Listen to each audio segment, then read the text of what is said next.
अस्सलाम वालेकुम। अच्छा जी, ऑनलाइन वाले स्टूडेंट्स, मेरी आवाज़ आपको क्लियर है? स्क्रीन आपको क्लियर है?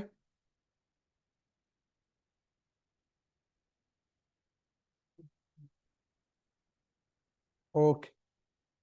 अच्छा जी, सबसे पहले आप सबको वेलकम ACCA फाइनेंशियल मैनेजमेंट के इस पेपर में।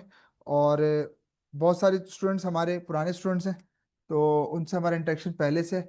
और कुछ हमारे नए स्टूडेंट्स भी बैठे हुए हैं, तो उनके लिए जो है वो छोटा सा मैं एक डिस्कशन कर लेता हूँ, ताकि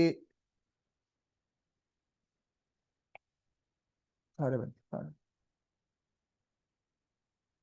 बस ठीक है। Thank you.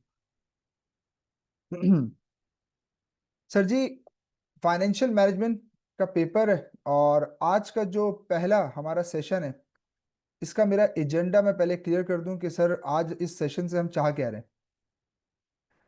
देखें, आप लोग जब भी कोई भी कोर्स पढ़ते हैं, मतलब चाहे वो फाइनेंशियल रिपोर्टिंग हो, फाइनेंशियल मैनेजमेंट हो, टैक्स हो, कोई भी पेपर हो, हर पेपर के पीछे ना एक स्कोप मौजूद है। जैसे आपको स्टैंडर्ड पढ़ाया जाता है, तो टीचर आपको बताता है कि यार इस स्टैंडर्ड का ये स्कोप है, यानी कि ये स्टैंडर्ड आपको इन इन पॉइंट्स पे जो है वो आके डील करेगा, और आपको ये डायरेक्शंस या ये आपको इंस्ट्रक्शंस देता है, और आपको ये स्टैंडर्ड पढ़ाने का रीजन ये है।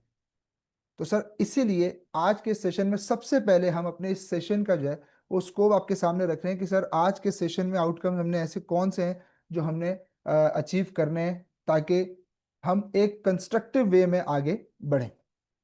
सबसे पहले इस कोर्स के बारे में बात स्टार्ट करता हूँ, और इस इंशाल्लाह हम पूरी कोशिश करेंगे कि इस कोर्स को जैसे टाइमली बेसिस पे हमने स्टार्ट किया है, वैसे ही टाइमली बेसिस पे इसको एंड करें, क्योंकि देखो सबसे इंपॉर्टेंट यही पॉइंट है कि सर हम इसको ख़त्म कब करेंगे। ठीक है, क्योंकि अक्सर होता ही है कि कोर्स एंड तक चला जाता है, जिसकी वजह से बच्चे, क्योंकि आप लोग तो वेट कर रहे होते हैं कि टीचर ख़त्म करे तो हम पढ़ना शुरू करें। ठीक है, तो फिर इसलिए इस फिलॉसफी की वजह से फिर जो है वो लास्ट टाइम भी अल्हम्दुलिल्लाह हमने 22 तारीख को नॉर्थ में भी, और यहाँ पर भी 22 तारीख को अल्हम्दुलिल्लाह, हालांकि मैं उम्र पे भी था उसमें, लेकिन फिर भी अल्लाह का करम है कि 22 को हमने जो है ना वो लास्ट क्लास कंडक्ट की थी विद क्यूरी सेशन। तो वो 22 को हमने आपको ऑफ किया था, तकरीबन जो है बच्चों को 15 दिन जो है वो स्टूडेंट्स को वाइसलाम। तो सर इंशाल्लाह पहला जो सवाल आपके दिलों में है मैं उसका आंसर दे दूं।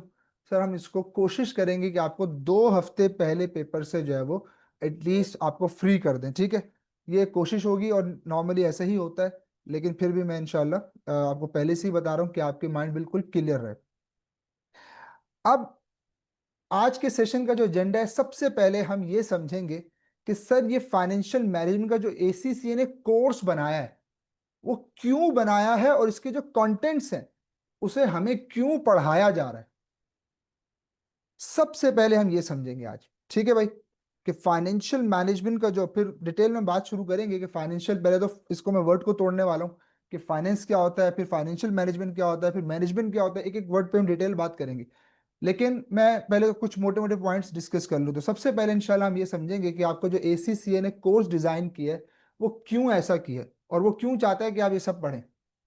दूसरा, इन तमाम चीजों के पीछे आपका जो प्रैक्टिकल, माशाल्लाह आप सब बहुत सारे मेजोरिटी स्टूडेंट्स जॉब भी कर रहे हो कॉर्पोरेट वर्ल्ड में, तो उन्हें वहां पर इसका क्या फायदा है। तीसरा एजेंडा जो मेरा इस सेशन का वो ये है कि आपको इस कोर्स को, फाइनेंशियल मैनेजमेंट को, बकिया तमाम कोर्सेज से कैसे इसको डिफरेंशिएट किया जाएगा वो आपको समझाना है। चौथा पॉइंट, हमें यह भी समझाया जाना है कि सर इस पेपर की अप्रोच क्या होगी। अप्रोच से मुराद सर क्या है? देखिए, कल एक परसों एक प्लेन गिरा ना इंडिया का, आपको पता है क्यों गिरा? ये मेरे एक जानने वाले एविएशन में है, तो उसने मुझे बताया था कि प्लेन की अगर अप्रोच ठीक ना हो ना, तो ना वो लैंड कर सकता है ना वो टेक ऑफ कर सकता है। ये अप्रोच एक वर्ड है, उनकी दुनिया में भी यूज होता है। अप्रोच से मुराद जब वो लैंडिंग की तरफ जाता है, आपको याद होगा हमारे PIA का एक जहाज गिरा था एयरपोर्ट से बिल्कुल पहले ना, हालांकि लोग क्या कह रहे थे, यार बिल्कुल एयरपोर्ट के साथ ही गिर गया। उसकी भी अप्रोच का मसला था। ये जहाज गिरा, इसकी भी अप्रोच का मसला था। अप्रोच से मुराद उनकी ये होती है कि कितना लीटर फ्यूल आपके पास होना चाहिए, किस डायरेक्शन में एंगल होना चाहिए, कितनी स्पीड होनी चाहिए, जहाज कितनी हाइट पे होना चाहिए, ये सारी चीजें कैलकुलेशन होती है। सर इसी तरीके से इस पेपर की भी अपनी एक अप्रोच है। जिसे हमें पहले दिन से समझना है कि हमें इस पेपर को पढ़ना कैसे है। अगर वो अप्रोच सही होगी, यकीन जानिए बहुत मजे का पेपर है। अच्छा, मजे का क्यों है सर? इसमें प्रैक्टिकल लर्निंग बहुत है, कंसेप्चुअल बहुत है, थ्योरी भी है, कैलकुलेशन भी साथ है। थ्योरी भी रट्टे वाली नहीं है। मजे की थ्योरी इसलिए कहते हैं क्योंकि बेटा इसके अंदर जितने भी थ्योरीज हैं वो सब बेस करती है आपके फैक्ट्स एंड फिगर्स पे। यानी कि आपने कॉन्सेप्ट देना है तो साथ में कैलकुलेशन उसको प्रूव कर रही होगी कि हाँ आज यार, करना ये जो पड़ता है थ्योरी तो हम मुझे पढ़ रहे हैं इसका इससे भी मुझे गहरा ताल्लुक। अरे तो मुझसे दोबारा ऐसा तो करोगे तो चौथा यार पॉइंट क्या है खत्म कि इस पेपर की खत्म अप्रोच क्या होगी पढ़ने की, हम उस पर बात करेंगे। फिर मैंने इंशाल्लाह तेरा हम कोर्स आउटलाइन डिस्कस कर लेंगे। और आपको इंशाल्लाह ये भी आज बताना है कि सर कितने सेक्शंस हैं और हर सेक्शन में कौन कौन से ऐसे एरियाज हैं जो एग्जामिनर देना तो बार अच्छी बार दे पूछ रहा है तो और उसके फेवरेट एरियाज हैं, और वहां से सवाल बनता ही बनता है। तो इस वाली डिस्कशन में आप बहुत ज्यादा इंटरेस्टेड निकालने हो में क्या है, मैं निकाल लूँ। कि सर वो इम्पोर्टेंट बता दें। तो वो वाली बात फिर मैं 5-6 नंबर पे रखी है, बिल्कुल वो करेंगे कि एग्जाम में एग्जामिनर किस सेक्शन में किस जगह से पेपर उठा रहा है और कहाँ किस टॉपिक से और कैसा क्वेश्चन बना रहा है। इस पे भी इंशाल्लाह मैंने आज बात करनी है आपके साथ।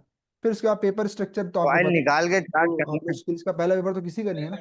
हाँ भाई, ठीक है। तो फिर भी मैं आपके यहाँ थोड़ा सा डिस्कस कर लेंगे पेपर स्ट्रक्चर और कोर्स आउटलाइन डिस्कस करेंगे, और फिर इंशाल्लाह अपना पहला एरिया स्टार्ट करेंगे। आज इंशाल्लाह कोशिश करेंगे कि हम पहला एरिया अपना स्टार्ट कर देंगे। ठीक है सर।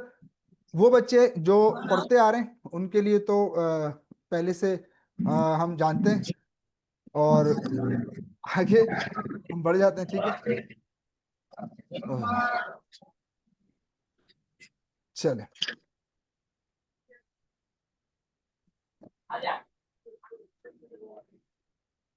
तो सर सितंबर अटेम्प्ट के लिए इंशाल्लाह हम फाइनेंशियल मैनेजमेंट स्टार्ट करने जा रहे हैं। अच्छा जी, अक्सर बच्चे पूछ लेते हैं कि सर वो थोड़ा सा बता दें क्योंकि नए स्टूडेंट बहुत सारे हैं। तो बेटा याद रखिए, my name is Ahmad Raza Khan. ठीक है, और अल्हम्दुलिल्लाह इस फाइनेंशियल मैनेजमेंट के पेपर को और कुछ जगहों पर एडवांस फाइनेंशियल मैनेजमेंट, अल्हम्दुलिल्लाह बैरियर यूनिवर्सिटी, आईओबीएम, आपने सीबीएम के नाम भी सुना होगा उसको, वहां पर भी फाइनेंशियल मैनेजमेंट देखते हैं। ठीक है, आईसीएमए के अंदर स्ट्रेटेजिक फाइनेंशियल मैनेजमेंट आपका जो कभी किसी से पूछा आईसीएम वाले से कि वो पेपर कैसा है तो आपको बताएगा। आपका एएफएम और F9 मिलाकर उसका कोर्स आउटलाइन तब भी छोटा है, फिर वो उससे भी बड़ा कोर्स आउटलाइन है उसका। तो अल्हम्दुलिल्लाह वो भी वहाँ पे मैं देख रहा होता हूँ।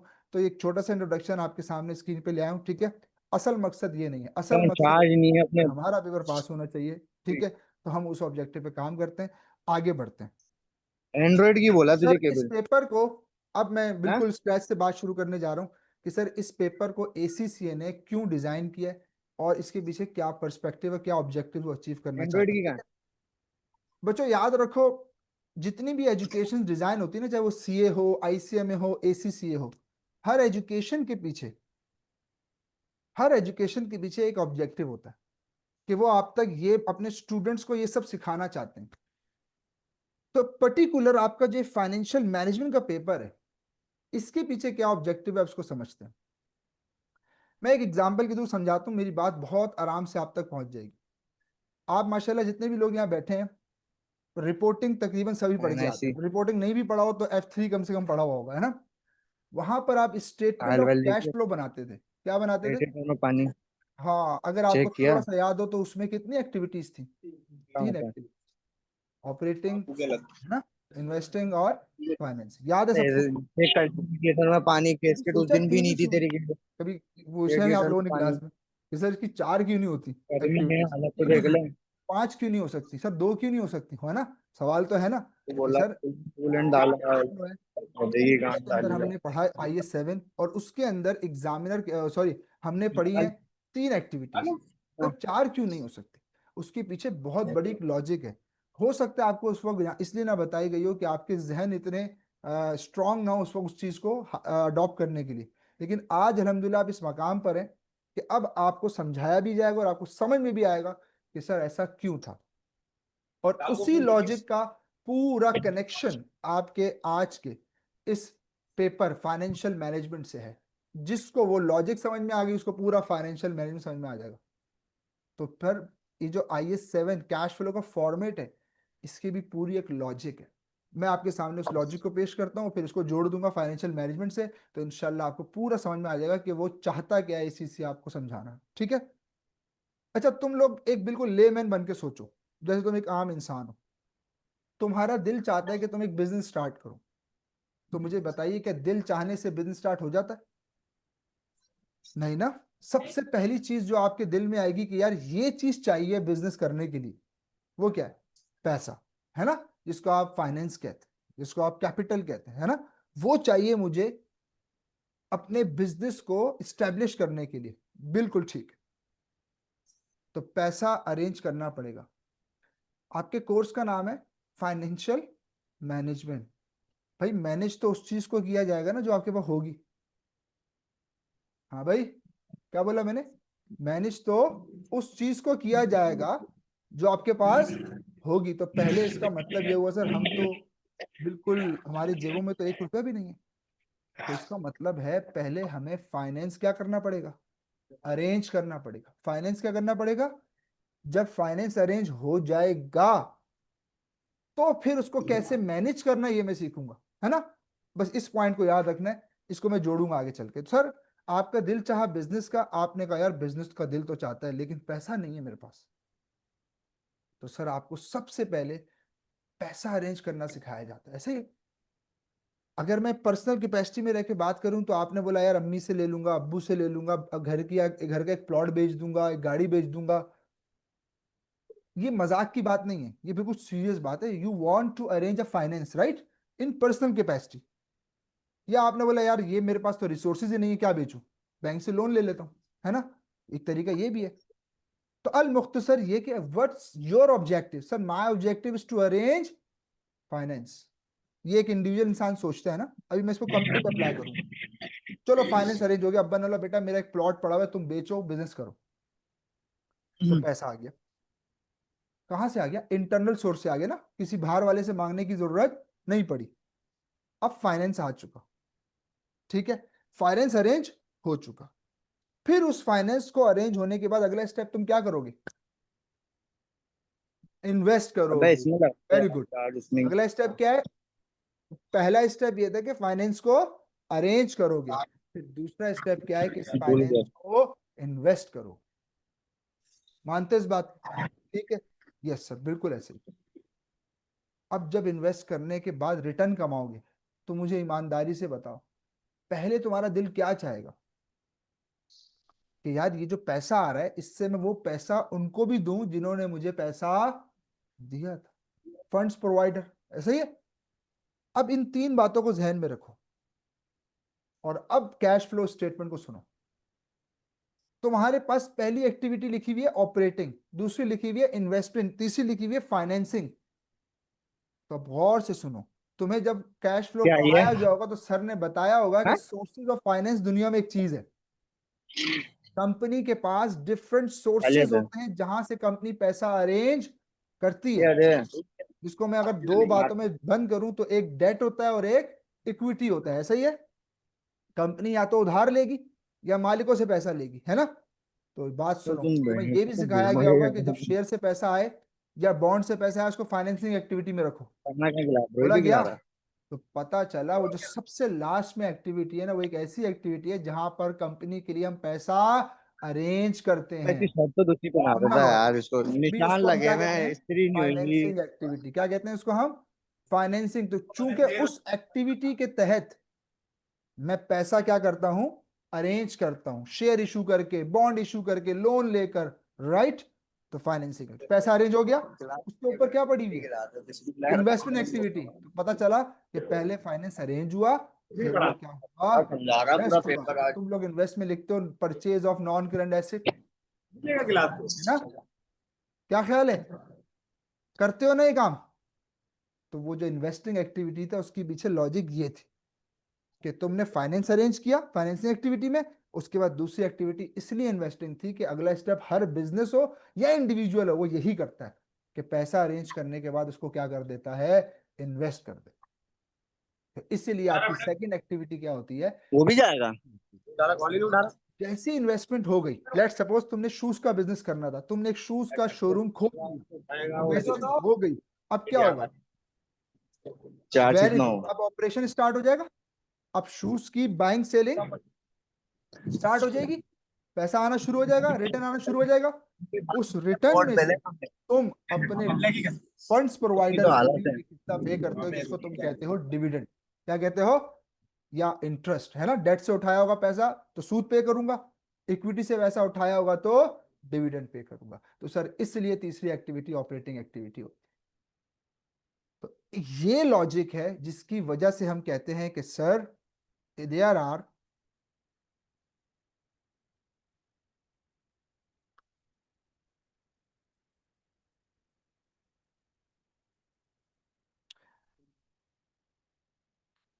जी बेटा, अभी आप लेक्चर के बाद प्लीज मुझसे बात कर लीजिएगा, ठीक है। अभी बेटा आप गौर करें, सिर्फ फोकस करें लेक्चर पे, ठीक है। ओके। तो बेटा ये लॉजिक थी आपके स्टेटमेंट ऑफ कैश फ्लो। तो सर अब याद रखो, ये कैश फ्लो तक रुका हुआ नहीं है मामला। दुनिया में जितने बिजनेसेस हैं वो यही काम करते हैं। दुनिया में जितने बिजनेस, क्योंकि अभी मैंने आपसे कहा आपके कोर्स का नाम क्या है, फाइनेंशियल मैनेजमेंट। तो भाई मैनेजमेंट तो उस चीज की होगी ना जो आपके पास होगी। तो इसलिए पहला पॉइंट याद रखो। और तुम्हारा ये कोर्स जो फाइनेंशियल मैनेजमेंट है ये भी इसी पे खड़ा हुआ है। ये आपको सबसे पहले यही सिखाएगा कि if any entity want to raise a finance, so how they can finance arrange। कोई भी एंटिटी अगर फाइनेंस अरेंज करना चाहे, क्योंकि हम जान चुके हैं कि पैसे के बगैर कुछ हो सकता नहीं। तो सर आपको फाइनेंशियल मैनेजमेंट तब आएगी ना जब जब फाइनेंशियल मैनेजमेंट मुझे करनी पड़ेगी जब मेरे पास फाइनेंस होगा। तो इसलिए पहला स्टेप याद रखो कि सर F9 फाइनेंशियल मैनेजमेंट के अंदर जो आपका कोर्स है उसका पहला हिस्सा यही है कि वो आपको सिखाएगा कि आप फाइनेंस कैसे अरेंज करोगे। क्लियर? फिर दूसरा स्टेप कि अगर फाइनेंस अरेंज हो गया तो अब इस फाइनेंस को इन्वेस्ट कैसे करो। तो सेकंड जो आपने चीज सीखनी है यहां पर अपने इस कोर्स के अंदर F9 के अंदर वो होगी इन्वेस्टमेंट डिसीजन। क्या सीखोगे? Investment decision. और द लास्ट, सही है, लास्ट जो डिसीजन आप सीखोगे that will be dividend decision. वो क्या होगा कि सर ये जो मैंने कमा लिया अब इसमें से मैं वापस अपने शेयर होल्डर्स को कैसे करूंगा। ये तीन, बस यूं कह लो, अगर आप मुझसे पूछें कि सर आप तीन लफ्जों में इस पूरे कोर्स को बंद कर दें तो मैंने कर दिया। फाइनेंसिंग एक्टिविटी, इन्वेस्टमेंट और dividend. There are three main areas of financial management. इसके अंदर आपको ये सिखाया जाएगा कि पहले कंपनी फाइनेंस अरेंज कैसे करेगी, फिर उसको इन्वेस्ट कैसे करेगी, और फिर उसके बाद अपने फंड्स प्रोवाइडर को रिटर्न कैसे करेगी। क्लियर? तो sir yes, this is your financial management core areas. ठीक है, अभी मैं सब लिखवाऊंगा, मेरे पास सब लिखा हुआ है, ये सारी स्लाइड्स मैं आपको दे दूंगा। ठीक है, अभी मैं चाहता हूँ आप सिर्फ फोकस होकर मुझे सुने, ये सब मैं आपको दे दूंगा, मेरे पास सब लिखा हुआ है ना। 8 साल से यही काम कर रहे हैं तो सब आपसे जो आप सोच रहे हैं उससे भी अच्छा लिखा हुआ है। ठीक है, आप मेरे साथ रहें। सही है, मैं चाह रहा हूँ कि आपको वैसे ही डिटेल में एक एक चीज कराई जाए जैसे आज तक आप सुनते आ रहे हैं, तो वैसे ही आगे भी इस बड़े, बेशक बड़ा पेपर हो लेकिन इंशाल्लाह इसमें भी आपको उसी डिटेल से कराई जाएगी चीजें। कोई टेंशन की बात नहीं है, ठीक है। चले, अब यहां तक बात मैंने कर ली कि आपको एक लॉजिक समझ में आ गई कि यार चाहे एक इंडिविजुअल हो चाहे एक बिजनेस हो, वो करता तीन ही काम है। पैसा अरेंज करता है, पैसा इन्वेस्ट करता है, और फिर रिटर्न पे करता है। अब आप सोचते रहो, किसी बिजनेस को मुझे बताओ जो ये काम ना करता हो। सर हर बिजनेस यही काम, ठीक है, हर बिजनेस यही काम करता है। तो पहला ऑब्जेक्टिव मेरा ये था। अच्छा, दूसरा ऑब्जेक्टिव, सर इस पेपर को हम डिफरेंशिएट कैसे कर सकते हैं दूसरे पेपर से। आइए उस पर भी थोड़ी सी डिस्कशन करते हैं। आपने माशाल्लाह आज से पहले तक रिपोर्टिंग पढ़ी है ना। अक्सर सीए, आईसीएमए, एसीसीए करने वाले बच्चों को लोग कहते हैं यार तुम लोग तो मुंशी बन रहे हो, तुम लोग तो हिसाब किताब रखोगे बस और क्या करोगे, ऐसा बोलते नहीं बोलते? मैं आज को प्रूव करूंगा कि वो सही बोलते हैं। पता है क्यों? क्योंकि हम लोग खुद उस तक रहते हैं। हालांकि हमारी जो सर्टिफिकेशंस हैं वो उससे बहुत ऊपर है, लेकिन unfortunately we are use to do all these things. हमने अपनी लिमिटेशन खुद डिफाइन की हुई है कि बस मुझे अकाउंट्स में जॉब करनी है, मुझे यहाँ जॉब करनी है। तो आज मैं आपको बताऊंगा कि इस पेपर की अहमियत क्या है। अगर आपने इस पेपर को सही से पढ़ लिया और इसको प्रैक्टिकल लाइफ में अप्लाई किया तो आप डिफरेंशिएट कर पाएंगे खुद को एक अकाउंटेंट से। और जरा समझते हैं बात को। मुझे ईमानदारी से बताओ, जब तुम फाइनेंशियल अकाउंटिंग पढ़ते हो या फाइनेंशियल रिपोर्टिंग पढ़ते हो, कभी ऐसा कर सकते हो कि क्रेडिट को पहले लिख लो, डेबिट को बाद में लिख लो? ऐसा कर सकते हैं? है भाई, हाँ, डबल एंट्री में कर सकते हैं? नहीं कर सकते। बाद में इनकम स्टेटमेंट बना लेना, पहले बैलेंस शीट बना लो, कर सकते हैं। सेल नीचे लिख लेना, कॉस्ट ऑफ गुड्स सोल्ड ऊपर ले जाना, ऐसा कुछ कर सकते? ये आप सारी बातों में ना कर रहे हैं। इसका मतलब ये हुआ कि आपको एक प्रॉपर, है ना, एक प्रॉपर डायरेक्शन गिवन है पहले से, प्रॉपर स्टैंडर्ड्स मेंशन्ड है पहले से, प्रॉपर आपको एक एक जो है ना वो डिटेल्ड स्ट्रक्चर पहले से गिवन किया गया है कि भाई इसको यूज करना है। और आपको अक्सर रिपोर्टिंग या फाइनेंशियल अकाउंटिंग का टीचर बेचारा बोलता हुआ मिलेगा कि यार ये आईएएस की रिक्वायरमेंट है, क्या करें? है ना? तो इसका मतलब ये हुआ कि जब मैं एज अ अकाउंटेंट एक रिपोर्टिंग का पेपर पढ़ता हूं, तो मुझे एक कूजे में बंद कर दिया जाता है और मुझसे कहा जाता है कि बेटा इसी डायरेक्शन, जिसको आप लोग अच्छे लफ्जों में क्या कहते हो, है रेगुलेटरी फ्रेमवर्क, है ना? इससे आसान रेगुलेटरी फ्रेमवर्क समझा नहीं सकता। सर ये है रेगुलेटरी फ्रेमवर्क, आपको उस फ्रेमवर्क के अंदर रहना है। वो कहने वाला कहता है कि इस फ्रेम से बाहर कुछ है तो उसके जिम्मेदार हम नहीं है, इस फ्रेम के अंदर रहना है। ये रिपोर्टिंग आपको सिखाती है। फिर आपको प्रॉपर जो फॉर्मेट्स गिवन है आपको वही यूज करने पड़ते हैं, है ना? मैनेजमेंट अकाउंटिंग और फाइनेंशियल अकाउंटिंग का सबसे बड़ा डिफरेंस भी यही है कि फाइनेंशियल अकाउंटिंग का प्रॉपर स्टैंडर्ड मौजूद है, मैनेजमेंट अकाउंटिंग का कोई प्रॉपर स्टैंडर्ड मौजूद नहीं है ना? ये सब सीख के आया तुम लोग। तो याद रखो, जब तुम रिपोर्टिंग के पेपर पढ़ते थे ना बेटा, तो याद रखो उस पेपर को हमेशा एज अ अकाउंटेंट ही पढ़ना, एज अ फॉलोअर पढ़ना, एज अ, क्योंकि हम अपनी तरफ से उसमें कुछ भी इन्वेंट नहीं कर सकते। लेकिन बच्चों, अच्छा तुम उसमें क्या करते थे? मैं एक छोटी सी एग्जांपल लेता हूँ। तुम्हें ट्रांजेक्शन्स होती थी गिवन, तुम उसकी डबल एंट्रीज कन्वर्ट करते थे, ऐसे ही है? फिर लेजर्स बनाते थे, फिर ट्रायल बैलेंस बनाते थे, फिर उसकी फाइनेंशियल स्टेटमेंट बनाते, ऐसे ही करते? मुझे ईमानदारी से बताओ तुमने इसमें क्या किया तुम्हारी तरफ से, या तुम्हारा कोई ऐसा डिसीजन जिससे उसके अंदर कोई बदलाव आ सकता है? नहीं ना।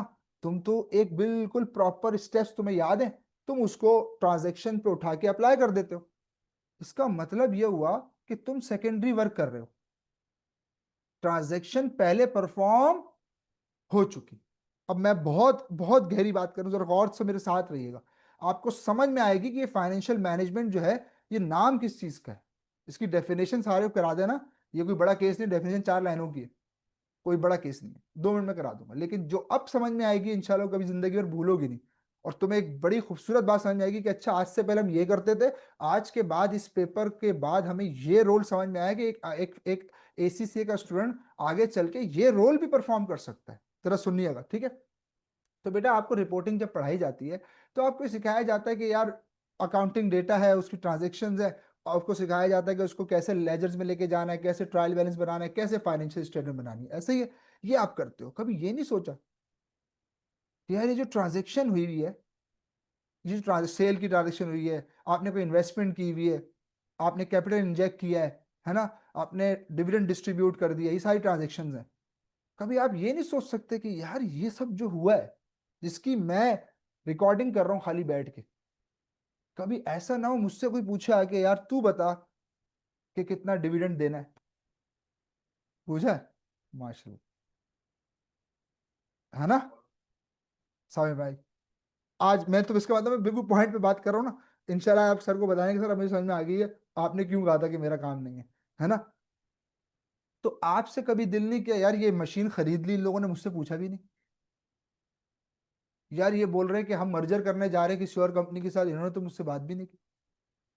तो वो अच्छा क्या कह रहा है, मैंने सर बोलने की कोशिश की तो उन्होंने क्या बोला, आपका काम, बिल्कुल सही बोला उसने। उसने आपको अकाउंटेंट रखा है, उसने आपको फॉलोअर रखा है। मैंने इसलिए आपको बोला accountant is a follower of standards. जो स्टैंडर्ड कह रहा है उसके अकॉर्डिंगली आप ट्रांजेक्शन को उठाओ और बेटा सिंपल उसको प्रोसेस से गुजार के फाइनेंशियल स्टेटमेंट तक पहुंचा दो, ऐसा ही है? बिल्कुल सर ऐसे ही करते हैं। तो आज सुनो, जब तुम एज अ रिपोर्टिंग स्टूडेंट पढ़ते हो ना इस पेपर को, F7 को, तो तुम याद रखो एक अकाउंटेंट की बाउंड्रीज के तौर पर, एक अकाउंटेंट के माइंडसेट के तौर पर पढ़ते हो इस पेपर को, और पढ़ना भी चाहिए क्योंकि आप उस वक्त स्टैंडर्ड पढ़ रहे होते हैं।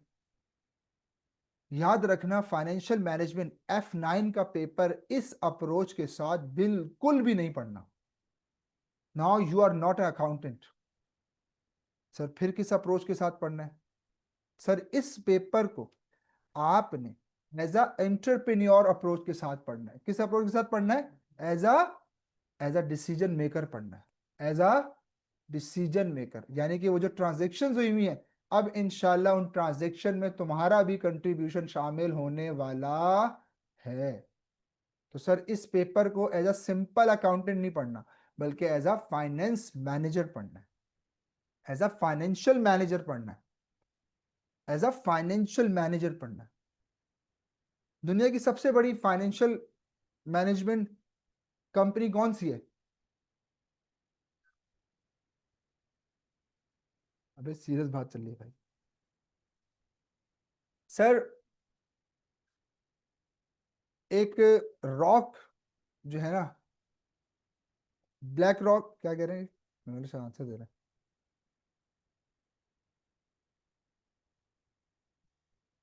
बेटा ये सबसे बड़ी नहीं होंगी, लेकिन सबसे बड़ी नहीं, यानी कि वो कंपनी जो यूएसए का भी 10%, जितना यूएसए के पास फाइनेंस है उसका भी 10% तक, मतलब यूं समझिए कि कंट्रीज के फंड्स को जो मैनेज कर रही हो। मतलब आप सुनते हैं ना कि यार एक फंड मैनेजमेंट कंपनी क्या करती है कि किसी कंपनी का फंड पड़ा हुआ होता है, उसको उठा के उसके हवाले कर दो, म्यूचुअल फंड्स पड़े ना, हाँ भाई, वो उसको मैनेज करती है सर। सोचो वो कंपनी कितनी बड़ी होगी जो कंट्रीज के फंड्स को मैनेज करती होगी। तो अब जरा सुनते रहो, आहिस्ता आहिस्ता मैं लेके जा रहा हूँ उस बात की तरफ। मैंने कहा ना इस पेपर को तुमने कैसे अकाउंटेंट के तौर पर नहीं पढ़ना। कैसे पढ़ना है सर? एज अ एंटरप्रेन्योर पढ़ना है। और एंटरप्रेन्योर कौन होता है? वो बंदा जो न्यू आइडियाज को लेकर आता है, वो बंदा जो न्यू आइडियाज पे इन्वेस्टमेंट करता है, वो बंदा जो डरता नहीं है ना, वो रिस्क टेकर होता है। ये सब कैरेक्टरिस्टिक्स आपने पढ़ी है सर, आपको अपने अंदर पैदा करनी पड़ेंगी इस पेपर को पढ़ने के लिए। आज के बाद तुम्हें फाइनेंस मैनेजर बन के सोचना पड़ेगा। सर उसकी क्या ड्यूटी होती है? उसकी यही 3 ड्यूटीज होती हैं। पहली ड्यूटी उसकी यही है कि वो कंपनी को यह बताएगा कि कंपनी पैसा कहां से अरेंज करे। फिर वो ये बताएगा कि कंपनी ये पैसा लगाए कहां। फिर वो ये बताएगा कि कंपनी वापस कितना करे। समझ में आ रही है बात? बिल्कुल। आज के बाद तुमने इस पेपर को एज अ अकाउंटेंट नहीं पढ़ना, एज अ एंटरप्रेन्योर पढ़ना है। इसकी मैं बहुत अच्छी एग्जांपल आपको देता हूँ। लेट से आप एक जो है ना वो बहुत बड़ी इंडस्ट्री है, उसके अकाउंटेंट है, बहुत बड़ी इंडस्ट्री है, लेकिन है आप क्या? अकाउंटेंट, ठीक है। अच्छा, आपकी इंडस्ट्री की एक फैक्ट्री है, उसकी जो है ना वो कैपेसिटी फुल हो चुकी है, यानी कि वो अपनी 100% कैपेसिटी पे प्रोडक्शन कर रही है, सही है। आपने अपने मालिक को जाके कहा कि सर जी, अगर मेरे पास अब एक और ऑर्डर आया ना, तो मैं उसको एंटरटेन नहीं कर सकता, क्योंकि मैं ऑलरेडी फुल कैपेसिटी पे चल रहा हूं। तो सर मुझे एक नई फैक्ट्री ला के दे। अकाउंटेंट ने क्या डिमांड की? मुझे एक, बोलो। हाँ, तो उस बच्चे को जैसे उसमें मनाएंगे आपका काम नहीं है, तो उस मालिक ने बोला बेटा हो गया आपका, ठीक है, ये बताओ लेजर वेजर सही बन रहे हैं, फाइनेंशियल सही बन रहे हैं? बोला हाँ। बोला ठीक है आप जाओ। अकाउंटेंट को निकाल दिया रूम से। तो ये थे आप F7 तक। लेकिन जिसको बुलाया, अब वो कौन होगा? Financial manager. वो कौन होगा? Financial manager. अब सुनते रहो। अब वो एंटरप्रेन्योर जो बेचारा सीट पे बैठा हुआ मालिक है, वो बेचारा क्या सोच रहा है कि यार इस अकाउंटेंट को क्या पता कि ये फैक्ट्री सिर्फ बोलने से नहीं लग जाती, इसके लिए पैसा चाहिए। पैसा कहां से आएगा? फिर वही साइकिल शुरू हो जाएगी, है ना। फिर फैक्ट्री कहां लगाऊंगा, लगाऊं भी ना लगाऊं। बात समझ में आ रही है? तो अब सुनो, तुमने यहां से शुरू करना है इस पेपर को। अकाउंटेंट को रूम से निकाल दिया गया, अब तुम्हें बुलाया गया और तुमसे पूछा जाएगा कि बेटा ये बताओ, अगर हमें एक फैक्ट्री लगानी हो तो क्या हमारे पास इतना रिसोर्स है कि हम एक फैक्ट्री खरीद सकें?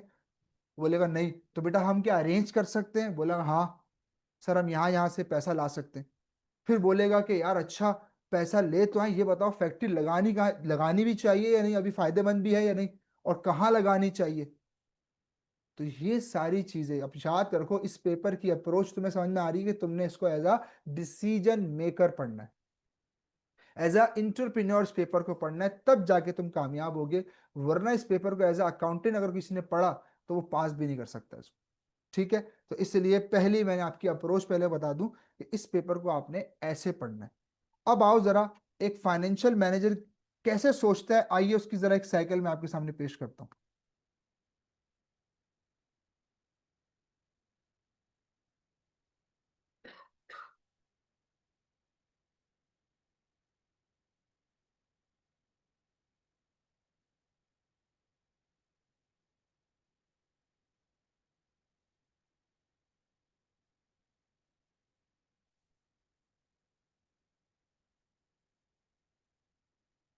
चलिए जी, सबसे पहले बेटा हमने क्या करना था, फाइनेंस को अरेंज करना था, ऐसे ही है। फिर इस फाइनेंस को मैं क्या करूंगा, इन्वेस्ट करूंगा। फिर इस इन्वेस्टमेंट करने के बाद हम क्या डिसीजन लेंगे, है ना, ऑपरेशन शुरू हो जाएगा, कमाई शुरू हो जाएगी। फिर हम सोचेंगे कि हमने डिविडेंड देना है या नहीं। ये तीन काम आपने एफएम के अंदर करने हैं। अब सुनते रहो, सबसे पहले इसमें क्या पढ़ना है सर हमने,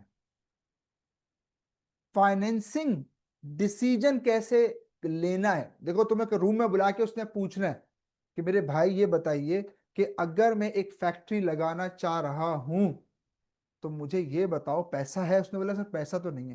बोला अरेंज हो सकता है, बोला अरेंज हो सकता है। तो सबसे पहले याद रखो, फाइनेंसिंग एक्टिविटीज या फाइनेंसिंग डिसीजन के अंदर तुम सोर्सेज की बात करोगे। किसकी बात करोगे, सोर्सेज की, कि पैसा कहां से अरेंज हो सकता है। फिर सेकंड, जैसे ये फाइनेंस अरेंज हो गया, अब इस फाइनेंस को इन्वेस्ट कैसे करना है फिर आपसे ये पूछा जाएगा। तो जरा सुनते हैं, वन बाय वन बात करते हैं। सबसे पहले सोर्सेज। बेटा मुझे एक बात बताओ, तुम लोग इतना तो पहले से पढ़ते हुए आ रहे हो, अगर तुमसे कोई पूछे कि यार एक कंपनी के क्या सोर्सेज ऑफ फाइनेंस हो सकते हैं तो तुम क्या आंसर दोगे, कुछ जहन में आ रहा है। Very good sir, share issue कर सकते हैं सर, बॉन्ड इशू कर सकते हैं सर, बैंक से लोन ले सकते हैं, ये जहन में है। मैं जरा इनको कंक्रीट करता हूँ, जरा सुनिएगा, मैं इसको जरा समराइज पेज। देखो सोर्सेज दो तरह के हैं, एक है इंटरनल सोर्स और एक है एक्सटर्नल। इंटरनल सोर्स का मतलब कंपनी अपने मसल्स पे बिलीव करेगी और कंपनी खुद से पैसा अरेंज करने की कोशिश करेगी। और एक्सटर्नल सोर्स का मतलब कंपनी अपने मसल्स पे बिलीव नहीं कर रही, कंपनी बाहर वालों से पैसा लेगी। पहली बात, सर इंटरनल में हम पैसा कहां कहां से निकाल सकते हैं, रिटेन अर्निंग। सबसे पहले शेयर इशू करना is not internal source of finance, ठीक है। सबसे पहले रिटेन अर्निंग, जो पहले से कमा के रखा हुआ है हमने। रिटेन अर्निंग का कॉन्सेप्ट याद है, ठीक है। कोई रिजर्व बना हुआ है पहले से। रिजर्व का मतलब क्या होता है, कोई पैसा साइड पे रखा हुआ है हमने फ्यूचर में किसी जगह यूज करने के लिए। सेकंड, थर्ड, कोई नॉन करंट एसेट डिस्पोज कर दो।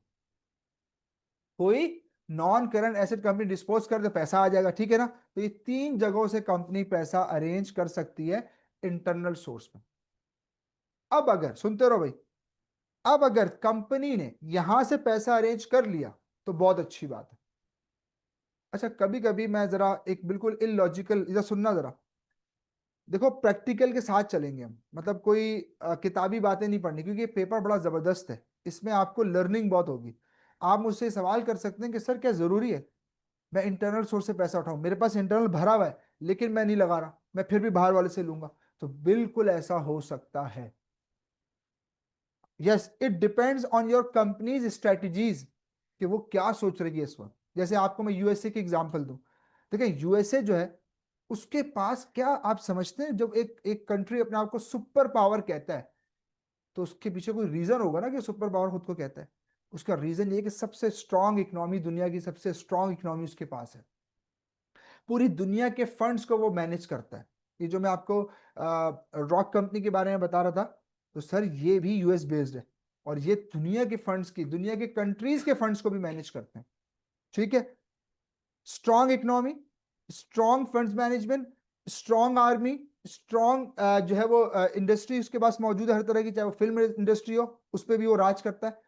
तो उसके पास हर तरह की, जिस फील्ड की बात कर लें वो उसके टॉप पे खड़ा हुआ है या नहीं।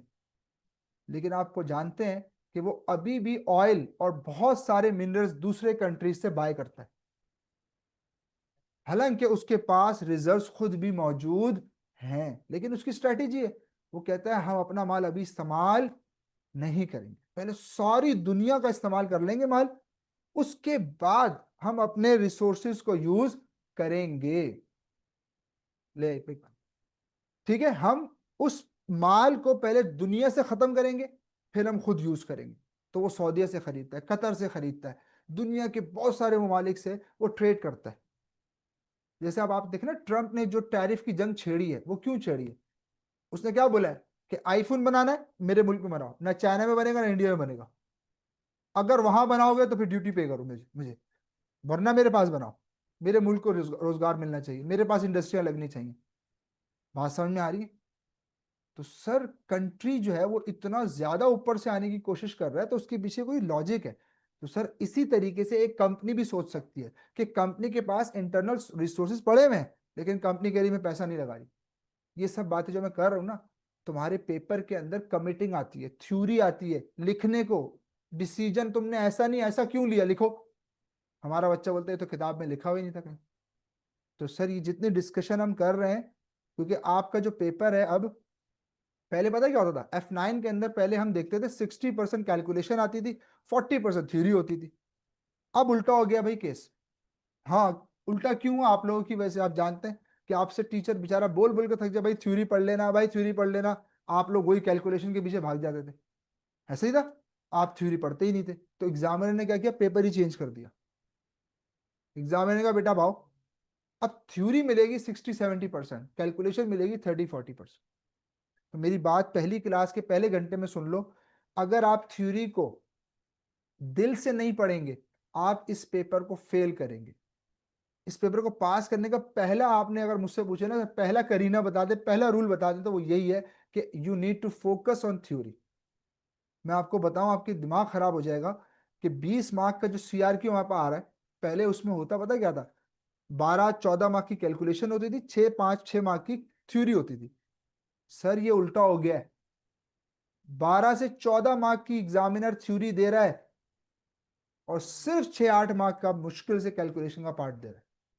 तो मैं इसलिए आपसे अर्ज कर रहा हूँ, जो मैं इतना गला अपना खराब करना चाह रहा हूँ, मैं चाह रहा हूँ कि कॉन्सेप्ट थ्योरेटिकल आपके पास बोलने को लिखने को। बच्चा अक्सर शिकायत करता है, सर लिखने बैठते समझ में नहीं आता क्या लिखें, हमारे पास पॉइंट्स ही नहीं होते।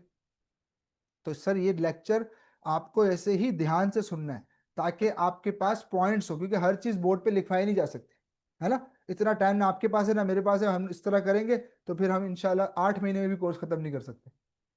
ठीक है ना? तो इसीलिए सर ये कोर्स 6 महीने का तो था, इसको श्रिंक करके 2.5 महीने पे ले आए। पता है ना आपको ये बात? पहले सेमी एनुअल पेपर होता था ना, तो 6 महीने में पढ़ाया जाता था, अब हमें कह रहे हैं 2.5 महीने में पढ़ा दिया पूरा पेपर। बेटा कैसे पॉसिबल है? फिर आपको कुछ ना कुछ अलग करना पड़ेगा। ठीक है, तो मैं कोशिश करूंगा, आपको इंशाल्लाह आज मैं एक लिंक शेयर कर दूंगा जिसपे मैंने F9 के सारे 100% रिसोर्सेस पहले ही दिन आपको दे देंगे, जिसमें आपको पूरे स्टडी ट्रैक्स किट्स, बल्कि प्रैक्टिस किट अलग जो बिल्कुल आपको हेल्प करेगी। इसके अलावा जितना भी थ्योरी आइटम है, हर टॉपिक की थ्योरी के अलग अलग नोट्स, पास पेपर की थ्योरी, एक एक चीज उसमें आपको मिलेगी। वो लिंक इंशाल्लाह आपके ग्रुप का जो क्लास का लिंक है उसके डिस्क्रिप्शन में मैं आज डाल दूंगा, सही है? तो वहां से आप उसको उठाएंगे, आपको सारे रिसोर्सेज वहां पे मिल जाएंगे, कुछ आपने कहीं और से लेने की जरूरत नहीं है। पास पेपर भी मैंने उसमें डाले हुए हैं, हर चीज उसके अंदर है। आप सिर्फ पढ़ने वाले बन जाएं, बकिया दुनिया की हर चीज मेरे पास है आपके लिए। आप सिर्फ कमिटमेंट शो करेंगे, सर हम छुट्टी, आज जो भरी हुई क्लास, अल्लाह करे ये आखिर तक ऐसी है। आई अभी ये आ तो जो भरी हुई है, मैंने बैठे हुए नजर नहीं आ रहे, हो भी सकता है। चले, बिल्कुल। तो बेटा आपने जितने भी बैठे हैं, अगर आप इसको, सही बता रहा हूँ, जो फिजिकल आ सकता है, देखिए फिजिकल पढ़ाई का कोई दूसरा राह, दूसरा इंस्टेंट हो नहीं सकता। अब आप लोग क्या करते हैं, आहिस्ता आहिस्ता रिकॉर्डिंग पे शिफ्ट हो जाते हैं। अच्छा रिकॉर्डिंग में कैसे शिफ्ट होता है पता है? अब मैंने जो है ना वो फाइनेंसिंग का एरिया खत्म कर दिया, अब आपने कहा यार ये तो मैंने पढ़ा ही नहीं सर के साथ, अब एक काम करता हूँ, अब मैं ना रिकॉर्डिंग लूंगा इसकी। और रिकॉर्डिंग सुनते सुनते पता चला सर ने इन्वेस्टिंग का एरिया भी खत्म कर दिया। अबे यार अब तो पूरा ही, फिर मैं कहाँ चला गया, ऑनलाइन पे। अब मैं क्या कर रहा हूँ, टीचर खड़ा हुआ है 10वें स्टेप पे, मैं चल रहा हूँ चौथे 5वें पे अभी। तो फिर मैं इस पे आ जाता हूँ, तो इसीलिए आपसे कह रहा हूँ, कभी गलती से या किसी के साथ इमरजेंसी हो सकती है, कोई क्लास रह भी जाती है, तो उसको कोशिश करें कहीं भी सुन के अगली फिजिकल क्लास नहीं छोड़ना इस चक्कर में कि मैंने पिछली नहीं ली। कोई बात नहीं, आप बोले यार वो नहीं हुई ना, एक क्लास ऑनलाइन लूंगा ना, उसकी रिकॉर्डिंग सुन लूंगा, लेकिन अगली मैं फिजिकली लूंगा। तो फिजिकल क्लास को आपने प्रायोरिटाइज करना है। इससे देखिए हमारा कॉन्फिडेंस भी बढ़ जाता है। आप अगर, वही बात है, अगर ऑनलाइन सारे चले जाएंगे तो फिर हम जो पढ़ाने की हमारी एनर्जी होती है फिर वो नहीं रहती, साफ सी बात। तो इसलिए कोशिश कीजिए कि आप लोग जो है वो फिजिकल आएँ और प्रॉपर दिल से हर क्लास को अटेंड करें। इंशाल्लाह इस कोर्स को बहुत मज़े से आपको पिलाएंगे, कोई टेंशन नहीं, बहुत आसान कोर्स है। सबसे अच्छा स्किल का पासिंग रेशो रखने वाला कोर्स है, पता है ना, सबसे अच्छा इसका रेशो है। 7 से कम है, लेकिन वैसे इसका अच्छा 54 55 तक भी गया है। अभी लास्ट में 51 पे चला गया था, लेकिन 50% से तो ऊपर ही है। 5 और 8 वाला हाल नहीं है, ठीक है। तो इसीलिए ये एक अच्छा पेपर माना जाता है। 51 52% एक अच्छी पासिंग रेशियो है भाई। तो ये चलता रहता है 51 52 55 के दरमियान, फिर नीचे आ जाता है। तो सर कहने का मकसद ये है कि इस पेपर को पास करने की प्रोबेबिलिटी बहुत ज्यादा है। इसको वही फेल करता है, मैं सही बताऊं, जो दो बच्चे फेल करते हैं। एक वो जिसने डेली बेसिस पर इसको नहीं पढ़ा, या फिर वो सीरियस नहीं पढ़ा था, आखिरी के 15 दिनों में पढ़ा है, तो 42 नंबर आते हैं उसके, 48 आ जाते हैं। वो पता क्या बोलता है कि यार सर 2 नंबर से फेल हो गया। उससे पूछो पढ़ा कितना था? हाँ सर वो आखिर के 15 दिन तो मैंने दिन रात एक करके पढ़ा था। तो भाई ये तो आपने वही काम किया कि डॉक्टर ने कहा था 5 एंटीबायोटिक इंजेक्शन लगेंगे, हफ्ते में एक लगेगा। उस बेचारे ने बोला चलो 4 हफ्ते 5 हफ्तों में हो जाएगा ना, 5 ही हफ्ते में जानो आपने पांचों लगवा लिए। तो बताओ उस बंदे का जिंदा रहने का बनता है नहीं बनता? तो भाई ऐसे नहीं करना, आप लोग वही काम कर रहे हैं, आखिर के दिनों में ऐसा पढ़ते हैं कि दुनिया हिला देते हैं। तो भाई अगर आपने यही काम करना है तो वही फिर 50 55 60 पे पास होंगे, वो भी अगर हो गए, ठीक है। तो ऐसा नहीं करिएगा, वरना आपके फेल होने के चांस बढ़ जाएंगे। तो ये पेपर एक अच्छा पेपर है, बहुत आराम से पास हो जाने वाला पेपर है। बहरहाल वापसी में आ रहा हूँ। तो सर मैं लॉजिक समझा रहा था कि एक कंपनी या एक कंट्री अपने रिसोर्सेज होते हुए भी फिर भी एक्सटर्नल रिसोर्सेज पे क्यों रिलाय करता है, उसकी लॉजिक ये है कि वो अपने रिसोर्सेज को संभाल के रखना चाहता है फ्यूचर पर्सपेक्टिव के लिए। जब किसी के पास रिसोर्स नहीं होगा, मेरे पास रिसोर्स होगा, तो फिर मैं अपनी मर्जी से इसको चलाऊंगा। तो सर इसलिए, लेकिन हम चूंकि आपको कंप्लीट पढ़ाते हैं तो हमने पूरी बात बता दी कि इंटरनल ये सोर्सेज हैं। अब अगर इंटरनली आप पैसा जनरेट करना नहीं चाहते या आपके पास है नहीं, तो फिर आप कहाँ जाओगे? एक्सटर्नल सोर्स की तरफ। अब बेटा एक्सटर्नल सोर्स में दो बड़े सोर्सेज मेरे पास मौजूद हैं, एक है डेट और एक है इक्विटी। एक है डेट और एक है इक्विटी। अब सुनते रहो, मैं पूरी इसकी चार्ट बनाऊंगा, फिर आप कॉपी कर लीजिएगा। सर डेट को आप दो हिस्सों में तोड़ सकते हो।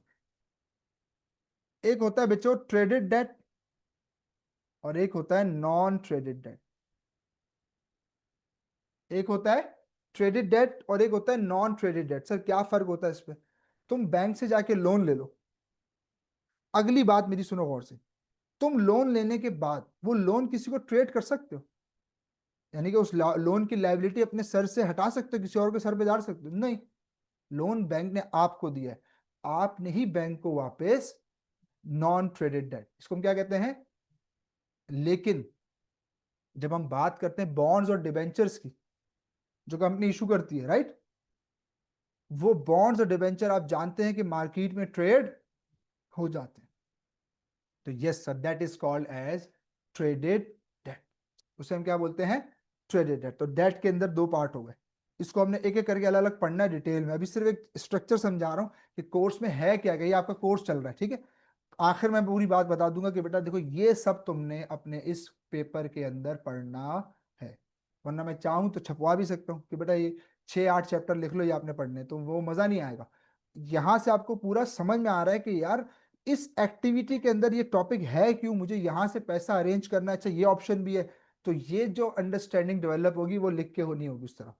फिर बेटा इक्विटी की तरफ आते हैं। तुम जानते हो कि इक्विटी के अंदर भी दो तरह की इक्विटीज हो सकती हैं, क्या ख्याल है? इक्विटी कितनी तरह की है? दो तरह की, याद आ रही है कुछ? हम्म, बताइए। हम्म, अरे यार आता है तुम लोग जहां नहीं बोल पा रहे। ऑर्डिनरी और सही है, मैंने कहा ना आता है। तो अब तुम जानते हो इसमें फर्क क्या है ना, वोटिंग पावर का इशू, राइट? याद आ रहा है? सबसे बड़ा फर्क यही है ना कि ऑर्डिनरी वाले के पास वोटिंग पावर होती है, अपने प्रेफरेंस वाले के पास वोटिंग पावर नहीं होती। सही है, फिर उसकी डिटेल हम आगे पढ़ेंगे एक एक करके। तो ये सोर्सेज हैं जहां से कंपनी पैसा अरेंज कर सकती है। अब मेरा आपसे एक सवाल है, या आप मुझसे पूछ लें या मैं आपसे पूछ लेता हूँ, जवाब तो देना ही है हमने। तो मैं एक काम करता हूँ, मैं सवाल पूछ के डायरेक्ट जवाब दे देता हूँ, सही है, ताकि टाइम बच जाए। सर मुझे आपने इतने सारे सोर्सेज बता दिए ना, sir what is the best source for the company, है ना? दिल में सवाल आता ना कि यार इतने सारे रास्ते हैं जहां से पैसा अरेंज हो सकता है, सर सबसे बेस्ट कौन सा तरीका है जहां से मैं पैसा, या सबसे बेस्ट सोर्स कौन सा है जहां से मैं पैसा अरेंज कर लूं? Very good, this is the answer. Sir there is no best option. Sir it all depends on the scenarios, it all depends on the condition, कि उस वक्त जिस एंटिटी को पैसा चाहिए उसकी कंडीशन क्या है। भाई हो सकता है कंपनी को फौरन पैसा चाहिए, अर्जेंट चाहिए, तो अर्जेंट वाली कहानी में ये इक्विटी वाला सोर्स तो बिल्कुल जीरो हो गया, क्योंकि इक्विटी इतना जल्दी पैसा अरेंज हो सकता नहीं। तो अब सुनो, एक सवाल आता है तुम्हारे एफएम के अंदर थ्योरी का, वो बोलता है कि बताइए वो कौन से फैक्टर्स हैं जिनको आप कंसीडर करते हैं, जिनको आप सोचते हैं whenever you take financing decision. तो उसमें से पहला पहला पॉइंट मैंने क्या बताया था, अर्जेंसी। आपने ये देखना है कि कंपनी को कितना जल्दी पैसा चाहिए, पहला पॉइंट जिसको आप सोचेंगे जब भी आप किसी सोर्स ऑफ फाइनेंस को सिलेक्ट करो, नंबर वन। नंबर टू, उसकी कॉस्ट। मुझे एक बात बताओ, दुनिया में कोई चीज फ्री में है? नहीं, ये बात प्रूव है कि सर दुनिया में कोई भी चीज फ्री में नहीं है। तो मेरे भाई, चाहे तुम इक्विटी वालों से पैसा उठाओ, चाहे तुम डेट वालों से पैसा उठाओ, तुम किसी से भी पैसा, बल्कि मैं कह रहा हूं अपना पैसा यूज करो, वो भी फ्री में। क्या ख्याल है, ऐसा है या नहीं? अपनी रिटेल अर्निंग यूज करूं वो फ्री में कैसे नहीं? सर वो तो मेरा अपना पैसा, वो क्यों नहीं है फ्री में? मेरे पास पड़ा हुआ है, मैं कल से यूज कर सकता हूँ, फ्री में यूज कर सकता हूँ, आप कह रहे हैं उसकी भी कॉस्ट। ऐसा कैसे? और इस लफ्ज को आप लोग क्या कहते हैं, अपॉर्चुनिटी। हाँ सर, अपना पैसा भी यूज करूंगा तो उसकी भी एक क्या है, अपॉर्चुनिटी कॉस्ट। सर वो मुझे बेयर करना पड़ेगी। अगर मैं रिटेन अर्निंग यूज कर लूंगा, उस पैसे को मैं कहीं इन्वेस्ट करके रिटर्न कमा सकता था। तो सर पता चला दुनिया में कोई चीज फ्री में। तो सर ये एफएम का मैंने पहला आपको सबक भी दे दिया है कि याद रखना पूरे फाइनेंशियल मैनेजमेंट के कोर्स में, जब भी तुम पैसा अरेंज करोगे, तुम्हें पैसा अरेंज करने की कॉस्ट बेयर करना पड़ेगी, फ्री में कुछ भी नहीं है। आओ इस पे बड़ी अच्छी सी एग्जांपल देता हूं। लेट सपोज तुम्हारा एक रिसीवल था जो तुम्हें अपने कस्टमर से लेना था, तुम्हें पड़ गई पैसे की जरूरत, ठीक है? तुम्हें पड़ गई पैसे की जरूरत, वर्किंग कैपिटल, ठीक है? अब तुम्हारे पास दो ऑप्शन है, या तो तुम बैंक से लोन ले लो, या तो तुम अपने रिसीवल को कॉल कर लो, है ना? अब सुनना, जो बात मैंने कही कि कोई भी दुनिया में पैसा, कोई भी चीज दुनिया में फ्री में नहीं है, मैं उसका प्रूफ एग्जांपल देने जा रहा हूं। आपको आपका रिसीवल खड़ा हुआ है, लेकिन आपको पैसे की जरूरत पड़ गई।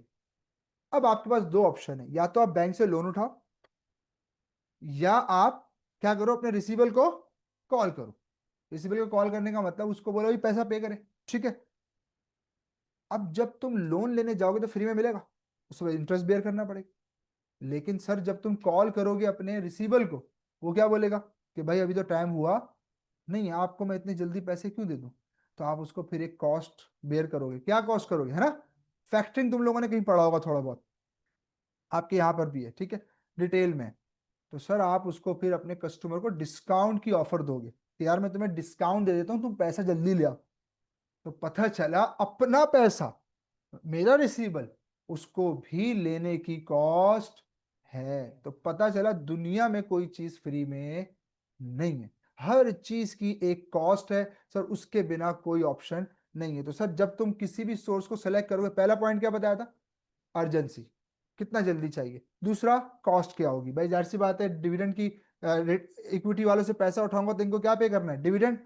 डेट से पैसा उठाऊंगा तो इनको क्या पे करना है, इंटरेस्ट, है ना। और अपना पैसा यूज करूंगा तो क्या करना है, अपॉर्चुनिटी कॉस्ट। समझ में आई बात। दूसरा पॉइंट कॉस्ट। तीसरा रिस्क। तीसरा क्या है, रिस्क। आपने ये देखना है कि यार कहीं रिस्क तो कंपनी का नहीं बढ़ जाएगा। अगर मैं इस सोर्स से उठाता हूं और उस सोर्स से नहीं उठाता तो कहीं कंपनी का रिस्क तो नहीं बढ़ जाएगा। सर मुझे एक बात बताइए, अगर मैं आपसे पूछूं कि डेट से पैसा उठाना रिस्की है या इक्विटी से, तो आपका दिल क्या कहता है, डेट, इक्विटी। रिस्क किसका ज्यादा है, डेट का, इक्विटी का। और एक भाई इक्विटी भी बोले बीच में। हाँ भाई, इक्विटी से उठाए ऑनलाइन।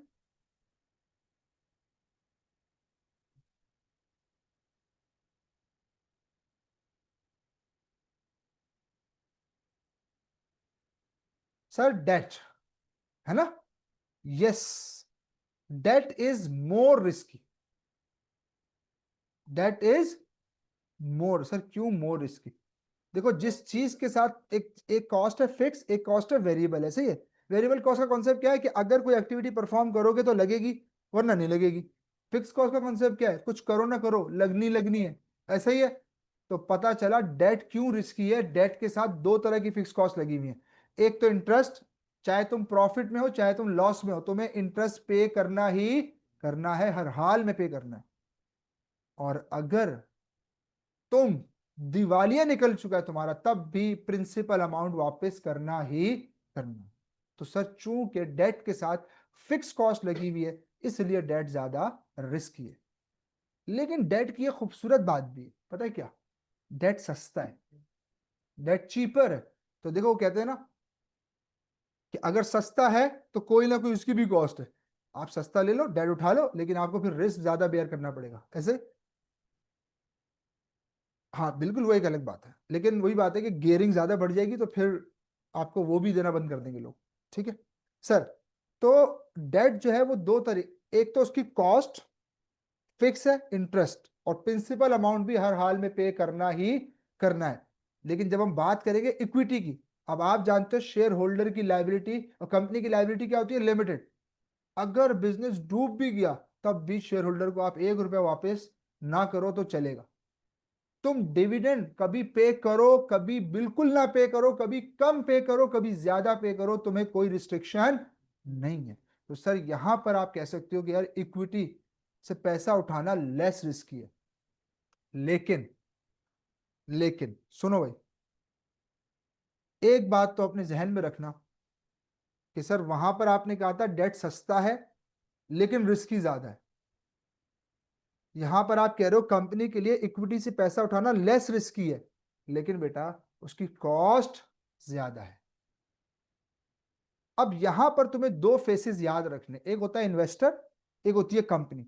अभी हमने किस पर्सपेक्टिव में बात की है, कंपनी के पर्सपेक्टिव में। हर जगह याद रखना यह वाला रूल कि कभी तुम फाइनेंशियल मैनेजमेंट में कंपनी बनोगे, कभी तुम इन्वेस्टर बनोगे। अभी तुम क्या बने हुए हो, कंपनी को पैसा चाहिए तो कंपनी का, अभी मैं डेट से उठाऊंगा तो रिस्क बढ़ जाएगा, हाँ सस्ता मिल जाएगा। लेकिन मैं इक्विटी से पैसा उठाऊंगा तो मेरा रिस्क तो कम है लेकिन महंगा है, क्योंकि डिविडेंड ज्यादा देना पड़ता है, डिविडेंड की कॉस्ट ज्यादा होती है कंपनी। अब तुम इन्वेस्टर बन जाओ, मैं तुम्हारे पास आया, एक फोन किया मैंने तुम्हें, यार तुम मुझे उधार दो, तुम मुझे उधार दो, तो इसका मतलब मैं डेट फाइनेंसिंग चाह रहा हूं।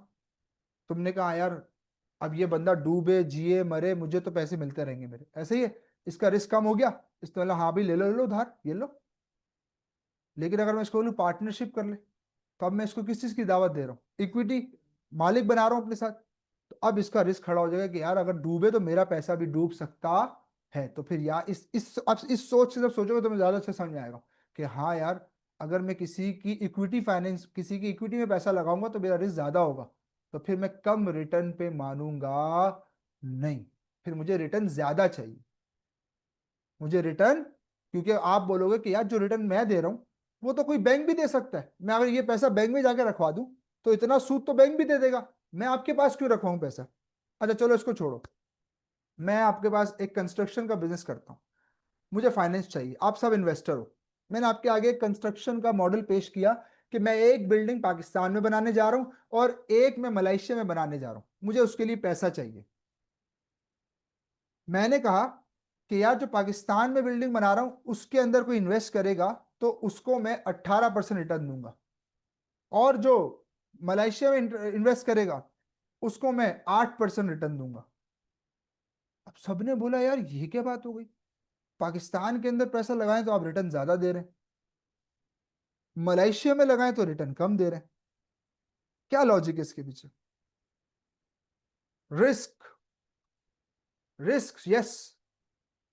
मैंने आपसे आपने कहा सर हम मलेशिया के लिए पैसा दे देंगे, हाँ मैं दे दूंगा। आप अपने पे रख के सोचो, अगर लेट सपोज आप 2 मिनट के रेज्यूम करो आप वाकई इन्वेस्टर हो, आपसे कोई मलेशिया में बिल्डिंग बनाने के लिए मॉडल मौजूद, एक प्रोजेक्ट है, उसमें आपसे कह रहा है इन्वेस्ट करें, आपने बोला हाँ मैं देने को तैयार हूँ, है दिल में एक आवाज आ रही है ना कि हाँ यार हम दे देंगे, मलेशिया में इन्वेस्टमेंट करनी है, मैं दे दूंगा। क्यों दे दूंगा? क्योंकि आपको पता है वहां रिस्क कम है, और आप कम रिस्क होने की वजह से आपको अगर मैं कम रिटर्न भी दूंगा तो आप चलेगा, आप बोलोगे यार रिस्क तो नहीं है ना। लेकिन पाकिस्तान में अगर मैं उसी पैसे को आपसे मांगू तो अब मैं आपसे बोलूं 8%, आप बोलेगा नहीं भाई क्या दिमाग खराब है, क्यों 8%?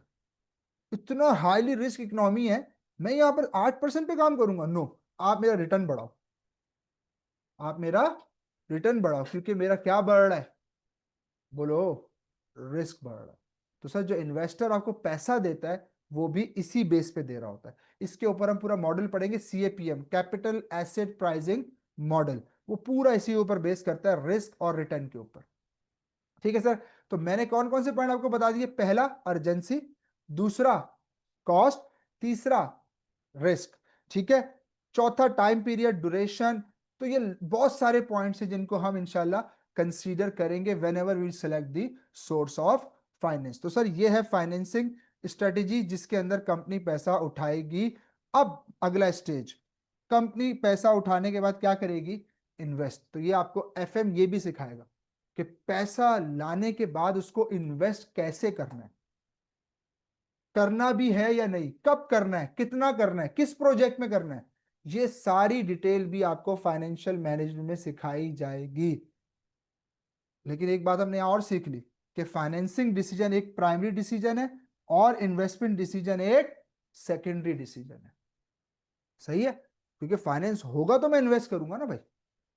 बात समझ में आ रही है? अब हमें यही सीखना है कि जैसे ही फाइनेंस मैंने अरेंज कर लिया, अब मुझे उसमें इन्वेस्ट करना है, नहीं करना, कितना करना, ये सब मुझे इन्वेस्टमेंट एक्टिविटी में जो है वो सीखना होगा। और लास्ट में जैसे ही मैं रिटर्न कमा लूंगा तो अब मुझे डिसाइड करना है कि मुझे इसके ऊपर कितना वापस पे बैक करना है, जिसको हम डिविडेंड कहते हैं या इंटरेस्ट कहते हैं। तो सर ये 3 एरियाज हैं जिसपे आपका पूरा FM का कोर्स टूटा हुआ है। तो याद रखो, इस कोर्स को मैंने बात कहां से शुरू की थी कि हम एज अ इंटरप्रेन्योर पढ़ेंगे। तो बेटा अब सुनो, एक अकाउंटेंट और एक फाइनेंस मैनेजर के दरमियान क्या फर्क होता है? अक्सर इंटरव्यूज में पूछा जाता है कि what is the difference between accounting and finance, है ना? क्या डिफरेंस है अकाउंटिंग और फाइनेंस में?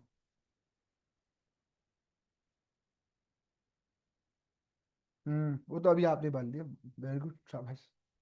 एक मिनट अजान हो जाए, अजान हो जाए फिर बात करते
ओके। तो सर आपने, क्या सवाल था मेरा? अकाउंटिंग और फाइनेंस में क्या फर्क है? देखो, जैसे मैं तुम लोगों को बताना चाह रहा था ना, कि जब तुम रिपोर्टिंग का पेपर पढ़ोगे तो एज ए अकाउंटेंट पढ़ोगे, लेकिन इस पेपर को एज ए अकाउंटेंट नहीं पढ़ना। सबसे बड़े डिफरेंस इसी बेसिस पे जो आप बताने जा रहे हैं। देखो याद रखो, अकाउंटिंग कभी भी प्रेजेंट वैल्यूज को कंसीडर नहीं करती, फाइनेंस हमेशा प्रेजेंट वैल्यू के कॉन्सेप्ट को लेकर आता है। पहला डिफरेंस। दूसरा, अकाउंटिंग, जब भी कोई अकाउंटेंट करेगा तो उस पर फर्ज है कि वो स्टैंडर्ड्स को यूज करे। फाइनेंशियल मैनेजमेंट में स्टैंडर्ड्स का कोई इतना ज्यादा इंटरेक्शन नहीं। तीसरा फर्क, अकाउंटेंट जो है ना, वो सेकेंडरी रोल परफॉर्म करता है। अकाउंटेंट क्या करता है भाई, ईमानदारी से बताओ? मैंने जूते का शोरूम ना खोला होता तो मुझे हिसाब किताब रखने के लिए किसी अकाउंटेंट की जरूरत पड़ती? नहीं। तो पता चला मैंने डिसीजन लिया पहले कि मैं एक शॉप ओपन करूंगा, एक शोरूम खोलूंगा, फिर उसमें एक अकाउंटेंट की जरूरत पड़ेगी। बात समझ में आ रही है? तो सर, अकाउंटेंट बेचारा तो बिजनेस जब स्टैब्लिश हो जाता है, फिर जो उसकी एक्टिविटीज होती हैं उसके हिसाब किताब को रिकॉर्ड करने के लिए रखा जाता है। और बिजनेस लगाना है नहीं लगाना, ये कौन डिसाइड करता है? फाइनेंशियल मैनेजर या एक इंटरप्रेन्योर। बात समझ में आ गई? तो ये सबसे बड़े फर्क है। तो जो फाइनेंशियल मैनेजर है वो प्राइमरी एक्टिविटी परफॉर्म कर रहा होता है, इंटरप्रेन्योर जो है वो प्राइमरी एक्टिविटी परफॉर्म कर रहा होता है, जबकि अकाउंटेंट जो है वो सेकेंडरी एक्टिविटी परफॉर्म कर रहा है। एक अकाउंटेंट जो है उसका सबसे बड़ा रोल ये होता है कि वो पास्ट के डेटा को प्रेजेंट में रिकॉर्ड करता है। सोचो, तुम्हारे पास जब बैलेंस शीट या फाइनेंशियल बनाने के लिए जो ट्रायल बैलेंस गिवन होता है, वो पास डेटा दिखा रहा होता है। और आप लोग माशाल्लाह ये ड्रॉबैक भी पढ़ते हैं कि फाइनेंशियल स्टेटमेंट का सबसे बड़ा ड्रॉबैक क्या है भाई, कि वो पास की परफॉर्मेंस को शो करता है। पढ़ा है ना ये? फाइनेंशियल स्टेटमेंट का सबसे बड़ा ड्रॉबैक क्या है, कि वो पास की परफॉर्मेंस को, ऐसे ही होता है, ईयर एंड होता है फिर फाइनेंशियल स्टेटमेंट बनाते हो, फ्यूचर से उसका कोई ताल्लुक। ये हो गया अकाउंटिंग। लेकिन जब फाइनेंस की बात करेंगे तो उसमें हम क्या बनाएंगे? Future statements. क्या बनाएंगे? बजट्स। क्या बनाएंगे? बजट्स।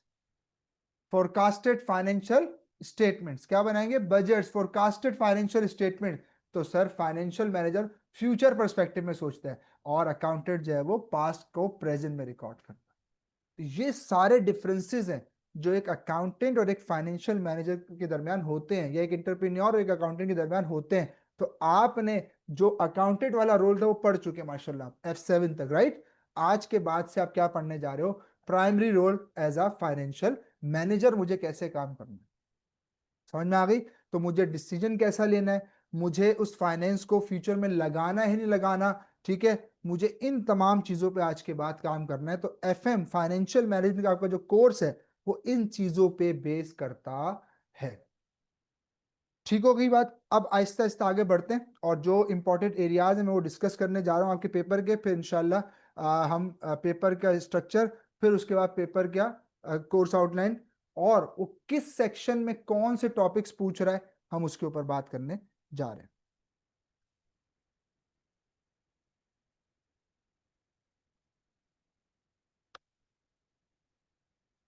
चले, अब मैंने जितनी बातें कही हैं मैं उसकी समरी आपके सामने पेश कर रहा हूँ।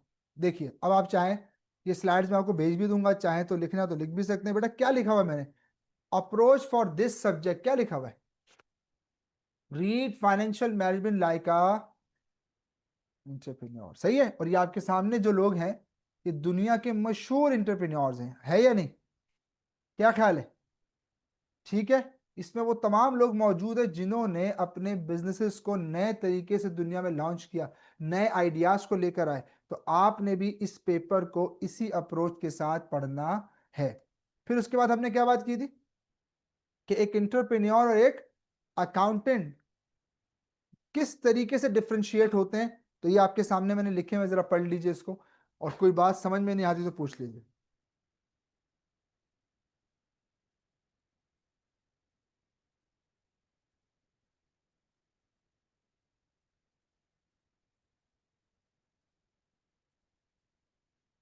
जी बेटा, 1 मिनट में देता हूँ, जरा जो मैंने कराया है मैं इसको जरा समरी पेश कर दूं, फिर आपको आंसर दे देते हैं।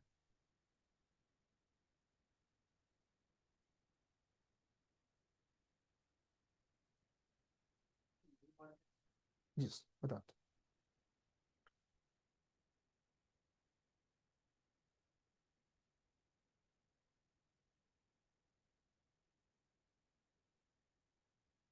ठीक है, ये बात क्लियर है आपके जहन में? यही बात डिस्कस की थी अभी हमने, तो ये सारी चीजें यहाँ लिख दी गई, ये इंशाल्लाह मैं आपको दे दूंगा, कोई मसला नहीं है।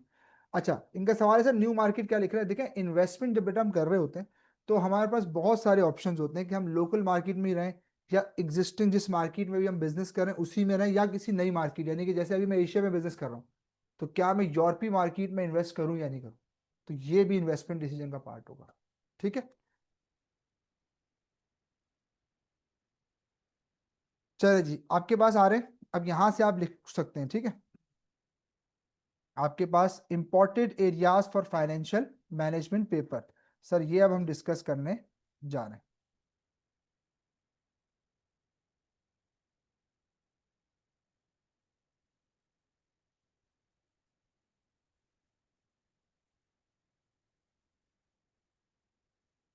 अब मैं हेडिंग डाल दें, invest important areas for financial management paper.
तो सर ये वो एरियाज हैं जो आपको फाइनेंशियल मैनेजमेंट के अंदर पढ़ने हैं बच्चों। जो तीन मैंने आपको डिसीजन बताए ना, फाइनेंसिंग डिसीजन, इन्वेस्टमेंट डिसीजन और डिविडेंड डिसीजन, ये उसी के पार्ट्स हैं। अब मैं बताने जा रहा हूं कैसे। सबसे पहले आपके पास क्या आ रहा है, इन्वेस्टमेंट अप्रेजल आ रहा है। ठीक है, तो इसका मतलब ये इन्वेस्टमेंट डिसीजन का पार्ट है। सबसे प्राइम इंपॉर्टेंट टॉपिक आपके पूरे F9 का, इसलिए इसको नंबर 1 पे रखा है मैंने। सर आपके कोर्स का 30% पेपर जो है वो इसी से बन के आ रहा होता है।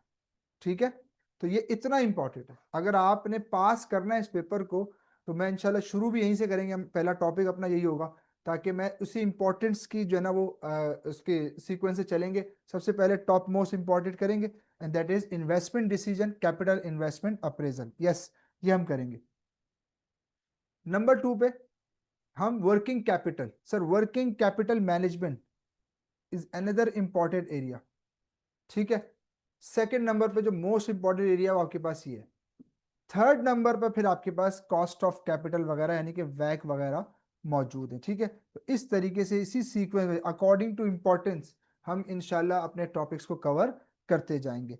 अच्छा, ये दोनों एक ही हिस्से का पार्ट है, कॉस्ट ऑफ कैपिटल और सोर्सेज ऑफ फाइनेंस, मतलब दोनों फाइनेंसिंग एक्टिविटी का पार्ट है। ठीक है, देखो सिंपल से सुनो। सोर्स ऑफ फाइनेंस अभी पढ़ाया ना मैंने आपको, एक पूरा चार्ट जो वो सोर्स ऑफ फाइनेंस था, और मैंने कहा था कि हर सोर्स की क्या होगी, एक कॉस्ट होगी, तो उसको हम पढ़ेंगे ऊपर कॉस्ट ऑफ कैपिटल में। भाई फ्री में तो कोई पैसा, तो जहां से भी मैं कैपिटल अरेंज करूंगा उसकी एक कॉस्ट होगी। जैसे आपने बोला सर इक्विटी की कॉस्ट क्या है, डिविडेंड, डेट की कॉस्ट क्या है, इंटरेस्ट। तो सर इसलिए मैंने कहा ये दोनों एक ही चीज है, लेकिन है इन्वेस्ट फाइनेंसिंग एक्टिविटी का पार्ट। ठीक है, लेकिन चैप्टर अलग अलग है, but these are the part of financing activity. ठीक है, बिजनेस वैल्यूएशन।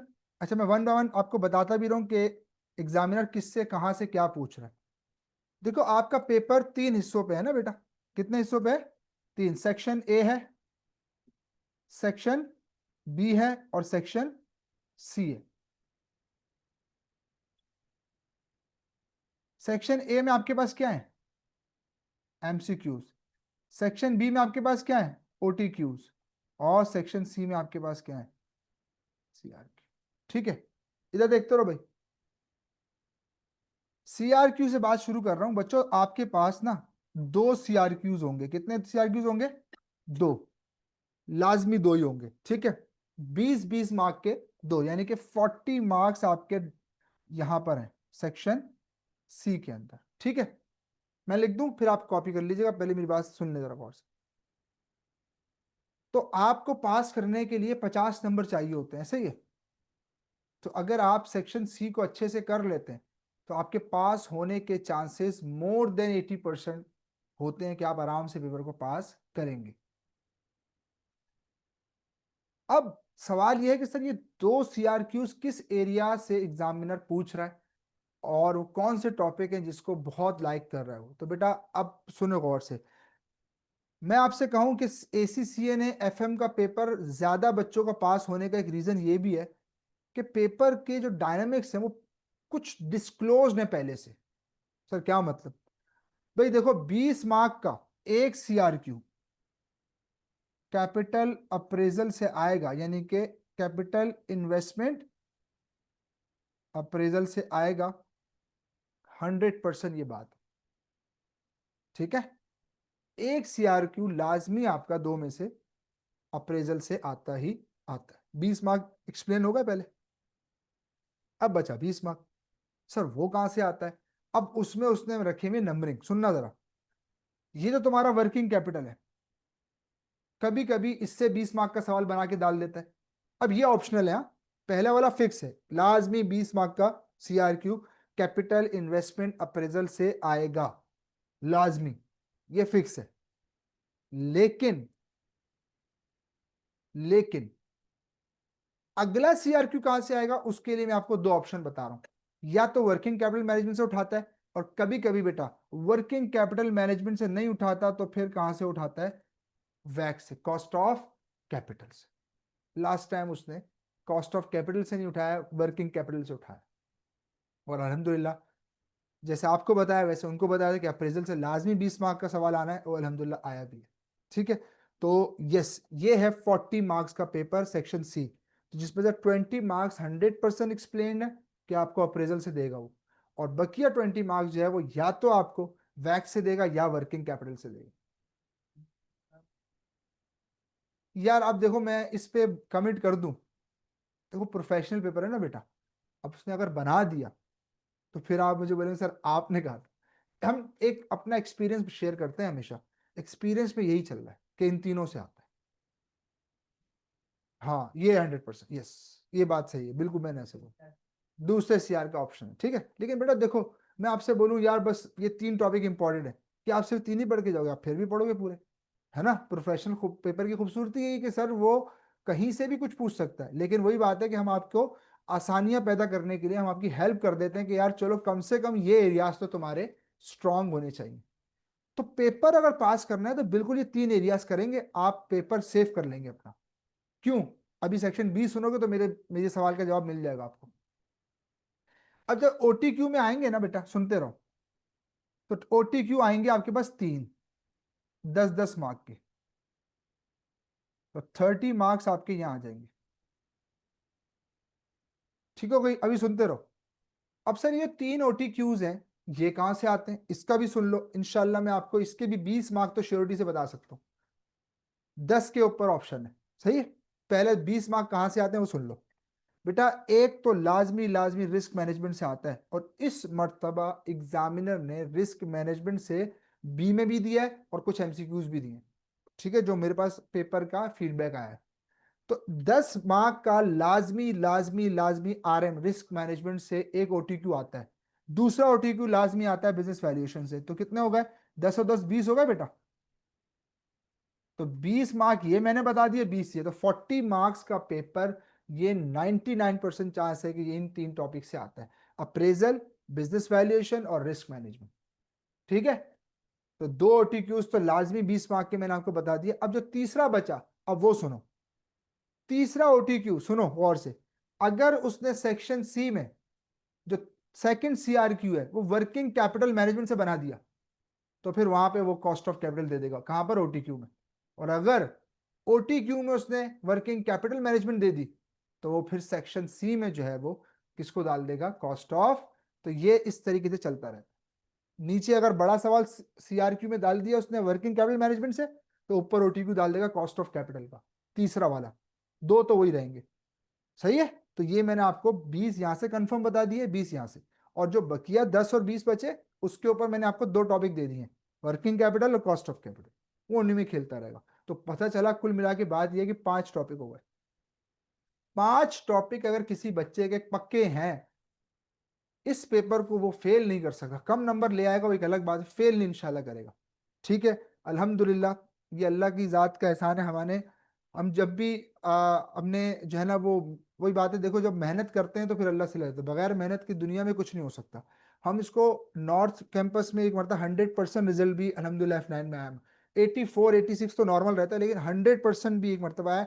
तो कहने का मकसद ये है कि जब आप इन चीज़ों को इस तरीके से लेके चलोगे तो फेल क्यों होगे भाई आप? मैंने शुरू में कहा इस पेपर को फेल होने का जवाब सवाल ही पैदा नहीं होता। ये तो बहुत ही कोई समझे। देखें आप लोग यहाँ तक पहुंचे हैं ना, आप कोई हल्के बच्चे तो नहीं है। मैं आपसे बोलूं कि आप बहुत ही कुन जहन बच्चे हैं। तो अगर कुन जहन होते तो F9 तक नहीं आते। वो वही नीचे फिल्टर आपके साथ हुए हैं लोग, है ना, बहुत सारे लोग फिल्टर हुए हैं। मैं अपनी क्लासों में जो मेरे कुछ एफडी के बच्चे भी बैठे, तो मैं क्लास में कह देता हूँ कि बेटा तुम में से आधे ने भी नहीं बचना, 4-5 ने इसी से करना है। तो वो अब F9 में जब शक्ल दिखाते हैं तो फिर वो मैं बेचारे कुछ बोलते हैं सर ऐसा ही है, अब तो नजर भी कोई नहीं आता। तो देखें आप यहाँ तक पहुंचे ना क्राउड से निकल के, 45 60 40 50 45 बच्चों के बैचों में से निकल के एक 4 बच्चे यहाँ तक पहुंचे हैं। तो मैं आपसे ये नहीं कह रहा कि आप कौन हैं। तो इसका मतलब है कि आपकी स्ट्रेटेजी अगर सही हो, और अगर आपको सही रिसोर्सेस से आप पढ़ लें, पेपर निकालना आपको आता है। मैं आपको अभी से कह रहा हूँ। ठीक है, तो इंशाल्लाह इस सीक्वेंस पे चलेंगे तो ये 5 टॉपिक हमारे हिट लिस्ट पे होंगे। ये सबसे पहले पीने हमने, जिसपे सबसे टॉप पे क्या है? Capital investment appraisal. अब देखो सुनो, मैंने कहा 30% पेपर इससे बनेगा। कैसे? 20% डन हो गया ये, अब 10% बच गया। ऊपर एमसीक्यूज का सेक्शन अभी रहता है, तो 2-4 एमसीक्यूज अगर उसमें से आ गए, 15 एमसीक्यूज होंगे इसमें। ठीक है बेटा, 2 मार्क का एक एमसीक्यूज होगा तो 30 मार्क्स यहाँ आ जाएंगे। ठीक है, तो अब इस 15 में से 2-4 एमसीक्यूज अगर आ गए इन्वेस्ट और आते हैं अप्रेजल में से, तो आपका 25-30 मार्क्स का पूरा पेपर इन्वेस्टमेंट अप्रेजल से बन गया। बिल्कुल, वो हम उसका भी सिखाएंगे इंशाल्लाह। वो उसके उसका मैनेज नहीं होता जिसने पास पेपर और लग के करके ही नहीं किया। लग के से नहीं, वो आप लोग पता है क्या करते हो? पास पेपर आप लोग कैसे करते हो? सर आज मैं बैठा, मैंने ना इस टॉपिक के 5 पेपर के 4 सवाल कर लिए, फिर बैठा मैंने उस टॉपिक के 4 सवाल कर लिए। ये थोड़ी तरीका भाई। आपने स्टॉप वॉच ऑन करनी है, वो आखिर में बताऊंगा सारी बातें, अभी सारी पहली क्लास में सुन लो। स्टॉप वॉच ऑन करनी है, पेपर एक फ्रेश उठाना है, और ये काम आपने आखिर के 10 दिनों में 10 मरतबा करना है। मतलब मैं अभी जो लास्ट गुजरा है उनको मैंने 2-3 हब मॉक्स मॉक्स तो मैंने खुद जो है ना वो भेजे कि भाई ये टाइम रिमिस कर करने हैं। बच्चा पता है बेटा प्रैक्टिस करके नहीं जाता इस तरीके से, स्टॉप वॉच के साथ प्रैक्टिस करके जाए। मैं कह रहा हूँ कि कैसे नहीं होता मैनेज। सिर्फ टाइम मैनेज ना होने का एक ही रीजन है कि हमें आदत नहीं होती पूरा 100 मार्क का पेपर एक साथ अटेम्प्ट करने की। हम करते हैं टुकड़ों में तैयारी, अब वहां करनी होती है एक साथ। समझ में आ गया मसला? ये इशू है। आप इस तरह नहीं कीजिए, जो हम बता रहे हैं आखिरी के 10 दिनों में स्ट्रेटेजी बताएंगे कैसे तैयार करना है, तो आप देखेंगे इंशाल्लाह कोई मसला नहीं होगा आपको। ठीक है सर, ये आपका पेपर का स्ट्रक्चर है, ये आपकी कोर्स आउटलाइन है, ये इंपॉर्टेंट टॉपिक्स मैंने डिस्कस कर लिए। अब ये जो 30 मार्क है ना, ये है एग्जामिनर के पास। अगर आपको कोई बोले कि मैं बताता हूँ इस 30 मार्क में से कहाँ से आएगा, तो दुनिया का सबसे बड़ा झूठा इंसान वही है। ठीक है, नहीं बता सकता भाई, एमसीक्यूज है वो। यहाँ पर ना देखो, प्रोफेशनल पेपर जो बनाते हैं ना, मेरे दोस्त भी अल्हम्दुलिल्लाह कुछ रहे हैं, उन्होंने हमें बताया, उनसे भी हम सीख, वो बताते हैं सर हमने ना कुछ एरिया ऐसा रखा हुआ होता है कि जहां पर हम स्टूडेंट का कोर्स कवरेज चेक करते हैं कि इसने पूरा कोर्स पढ़ा है या सिलेक्टेड पढ़ के आया हुआ है। वो ये 30% एरिया है, यहां से वो चेक करता है कि भाई बच्चे ने एक लेस इंपॉर्टेंट टॉपिक में से कितना पढ़ा हुआ है, जिसको हम समझते कि इंपॉर्टेंट नहीं है, लेकिन उसने उसको पढ़ के तो आया ना एटलीस्ट। इसलिए हम कहते हैं यार जो लेस इंपॉर्टेंट एटलीस्ट को पढ़ के जरूर जाना, छोड़ के कुछ नहीं जाना। वो इसलिए कहते हैं कि वो यहाँ पर आपको हेल्प करेगा। सही है, तो 30% के अंदर से आपके 15 एमसीक्यूज है, 2 मार्क का एक एमसीक्यूज है बेटा। ये आपका सेक्शन ए होगा, बी और सी। अब आपके जहन में कुछ सवाल है तो पूछ लीजिए। अब अगली आखिरी बात जो आपके जहनों में बहुत ज्यादा होती है सर, वो रिसोर्सेज के हवाले से होती है कि हम पढ़ेंगे कैसे और कहाँ से। देखो क्लास के अंदर आपको हैंडआउट्स मिल जाया करेंगे, कॉन्सेप्चुअली जितनी चीजें उसको हम डिटेल में एक्सप्लेन करेंगे। आगे नहीं बढ़ेंगे जब तक आपके जहनों में चीज क्लियर नहीं होगी, उसकी हमारी गारंटी है। ठीक है, कोई ऐसा कोई सीन नहीं है कि आपके ऊपर एक चीज को फेंका जाए और आप फिर समझे ना समझे, हमारा कोई ताल्लुक ऐसा नहीं है। कुछ बच्चे मुझसे पहले पढ़ चुके हैं। जब तक आपको एक चीज 100% कवर नहीं होगी, क्लियर नहीं होगी, आपने हमें आगे बढ़ने नहीं देना। आपने पूछना है, आपका राइट है। ठीक है, उसके बाद जब लेक्चर डिलीवर हो जाएगा, हम पहले छोटी छोटी एग्जांपल्स आपको सॉल्व कराएंगे। ठीक है, जब छोटी छोटी एग्जांपल्स कर लेंगे तो फिर उन सारी एग्जांपल्स को मिलाकर एक पास पेपर का बड़ा 20 मार्क का सवाल किया करेंगे। ये प्रैक्टिस रहेगी हमारी, अभी से बता रहा हूँ। हर टॉपिक में क्या करेंगे, छोटे छोटे एग्जांपल्स पहले करेंगे। वो कैप्लान से भी हो सकती है, आपकी स्टडी हब से भी हो सकती है। फिर उसके बाद उस सारी एग्जांपल्स को मिला के एक बड़ा 20 मार्क का सवाल कि भाई देखो, अगर एमसीक्यूज में पूछेगा या ओटीक्यूज में पूछेगा तो ऐसे पूछेगा, लेकिन अगर यही टॉपिक सीआरक्यू में पूछेगा तो ऐसे पूछेगा। तो इस तरीके से तीनों सेक्शन के सवाल, टाइप के सवाल हम हर टॉपिक में इस तरह करेंगे। फिर इंशाल्लाह हर टॉपिक के एंड पे आपका टेस्ट होगा, ये मैं आपको अभी से बता दूं। स्किल्स में देखो, आप लोग अपने आप को जानते हो, हमने अगर टेस्ट ना लिया तो आप लोगों ने फिर कब पढ़ना है, वो आखिरी के हफ्ते में। ऐसा है या नहीं? तो इसीलिए आपने 4 टेस्ट देने हैं कम से कम। एक अप्रेजल का पूरा होगा, एक कॉस्ट ऑफ कैपिटल का पूरा होगा, एक वर्किंग कैपिटल का। ये 3 तो डन है। जो चौथा टेस्ट है वो कभी कभी हम आरएम से लेते हैं, कभी कभी हम बिजनेस वैल्यूएशन से लेते हैं। तो ये 4 टेस्ट, बता 3 दे देना जब, फिर मुझे बताना, मैं चौथा लूंगा। नहीं देते तुम लोग, तुम्हें पता है अभी जब टेस्ट लगाऊंगा ना, पता है एक बोलेगा सर वो मेरी नानी की तबीयत खराब हो गई, एक ने बोला मेरे ऑफिस में लेट सीटिंग हो गई। तो वो बेचारा जो एग्जाम लगाता है ना, उनके पास आता है, बोलता है सर 3 बच्चे आए, बकिए बेटा सर कह रहा ऑनलाइन लगा दो। तो हो फिर वो बेचारा ऑनलाइन, तो ऑनलाइन में मजा नहीं आता। ये जो आपको टाइम मैनेजमेंट के सारे इश्यूज वो इसीलिए हैं कि आपने अपने आप को एग्जाम के सिनेरियोज में उतारा ही नहीं। आपने अभी तक सिर्फ ओपनली बस आजादाना प्रैक्टिसेस की होती हैं, जिसकी वजह से आप वहां पर नहीं परफॉर्म कर पाते। ठीक है, तो टेस्ट इंशाल्लाह पूरी नीयत है कि इससे हर चीज के टेस्ट लेंगे। आपने अगर 4 टेस्ट बहुत अच्छे दिए तो मैं 2 और लूंगा, फिर एक नहीं लूंगा, बस मेरा वादा है। लेकिन आप 4 दे के दिखाना मुझे ईमानदारी से। सही है, चले। तो सर ये है हमारा जी बेटा, 3 चीजें मैं आपको दूंगा। थ्योरी का सबसे इंपॉर्टेंट रिसोर्स मेरा लेक्चर होगा पहला, क्योंकि देखो रटी रटाई थ्योरी बहुत कम चांस है कि आ जाए। ठीक है, दूसरा आपने लेक्चर गौर से सुनना है, उसमें कुछ चीजें जैसे आप नोट कर रहे थे कर सकते हैं, कोई मसला नहीं है। एग्जाम्पल्स वगैरह होंगी, आपको हेल्प करेगी अपनी थ्योरी को इलेबोरेट करने में। क्योंकि बच्चा अक्सर कंप्लेन क्या कर रहा होता है कि सर जब हम थ्योरी का आंसर लिखने बैठते हैं, हमारे पास वर्ड्स ही नहीं होते, क्या लिखें। हम जब पीछे खोल के देखते हैं किट में, उसमें इतना बड़ा लिखा होता है उसने ऐसे, और हम खुद लिखते तो नहीं हो रहा था। तो उसकी रीजन ये है कि आपने सुना ही नहीं टीचर को। उसकी सबसे बड़ी रीजन ये है, बच्चा नहीं समझता है बात। पहला वो हो गया। दूसरा बेटा, आपका स्टडी टेक्स्ट का प्लान और एसीसी हब दोनों जगह से थ्योरी पढ़ सकते हैं, आपकी मंशा पे। लेकिन मैं आपसे रिकमेंड करूंगा कि चूंकि स्टडी हब आजकल मार्केट में चल रहा है, आपको पता है, गलत उसके अंदर 10 चीजें हैं। F9 स्ट्रेट टेस्ट के अंदर भी उसके कैप्लान, सॉरी, ये जो आपका स्टडी हब है F9 का, उसमें भी मसले हैं, वो मैं आपको बता दूंगा साथ साथ जहां जहां गलतियां हैं। तीसरी चीज, हैंड आउट आपको देंगे, कंसाइज थ्योरी नोट्स हर टॉपिक के। उसमें पास पेपर के अंदर आज तक जितनी भी थ्योरीज आ चुकी हैं उसकी भी मैंने समरी बना के डाली हुई है कि भाई ये वर्किंग कैपिटल का टॉपिक है, इसकी ये थ्योरी आ चुकी है, ये आप जो है वो यहाँ से कर लो। देखो, मेरे पास इतने रिसोर्सेज है, मैं आपको जब दूंगा आप खुद देख लीजिएगा, करने वाले नहीं है मेरे पास, चीजें मेरे पास बहुत है। आप यकीन करो, 2 क्लासों बाद ना ये बिल्कुल ऐसे बैठ जाते हैं, और बंदा, मेरा मुंह सूखता रह जाएगा, यार वो अप्रेजल मेरा खत्म हुआ था, उसकी थ्योरी कर ली सर, वो अभी कर लेंगे, बस टेंशन नहीं ला।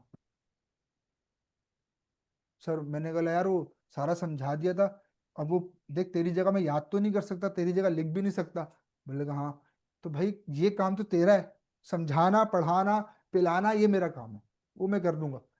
तो ये बता भाई कि तू तू कब पढ़ेगा। सर वो मैं कर लूंगा, आप टेंशन ले, बस ऑफिस से ऑफ लेने वाला हूँ मैं। तो ये बिहेवियर है। इसलिए मैं अभी से बता रहा हूँ, आप भी करोगे ये काम, ये कोई नया काम तो नहीं हमारे लिए, सारी जिंदगी से ही पढ़ाने का काम कर रहे हैं। तो शुरू में ऐसी जज्बे से करते हैं, आखिर में 3-4 क्लासेस बाद अपनी लाइन पे आ जाते हैं। अब क्या कर रहे हैं, सिर्फ क्लास ले रहे हैं और मुंह उठा के घर चले जाते हैं। वो भाई जो पढ़ाया होता है वो भी रिवाइज करके नहीं आते जवान, फिर वो रिवाइज कराना पड़ता है। वो भाईजान ये पढ़ाया था लास्ट क्लास में, देख इसकी ये कॉन्सेप्ट इस सवाल में यहाँ यूज हो रहा है। ओ हाँ सर, सर वो क्लास मैंने सुनी नहीं अभी तक। तो मेरे भाई ये बिहेवियर नहीं रखना, ठीक है। तो थ्योरी के लिए मैं हैंड आउट खुद दूंगा, जितने आसान के हैं वो सब उसमें मैंने आसानियां डाली हुई हैं, पास पेपर की कंसाइज थ्योरी भी डाली हुई है, एक एक चीज मैंने खुद डिटेल में डाली हुई है। आपके आगे हाथ जोड़ के बोल रहे हैं कि आप पढ़ लेना बस, ठीक है। इसके अलावा आपके जो कोर्स का एक इंपॉर्टेंट एरिया और भी है, जिसके अंदर थ्योरी के कुछ चैप्टर्स हैं।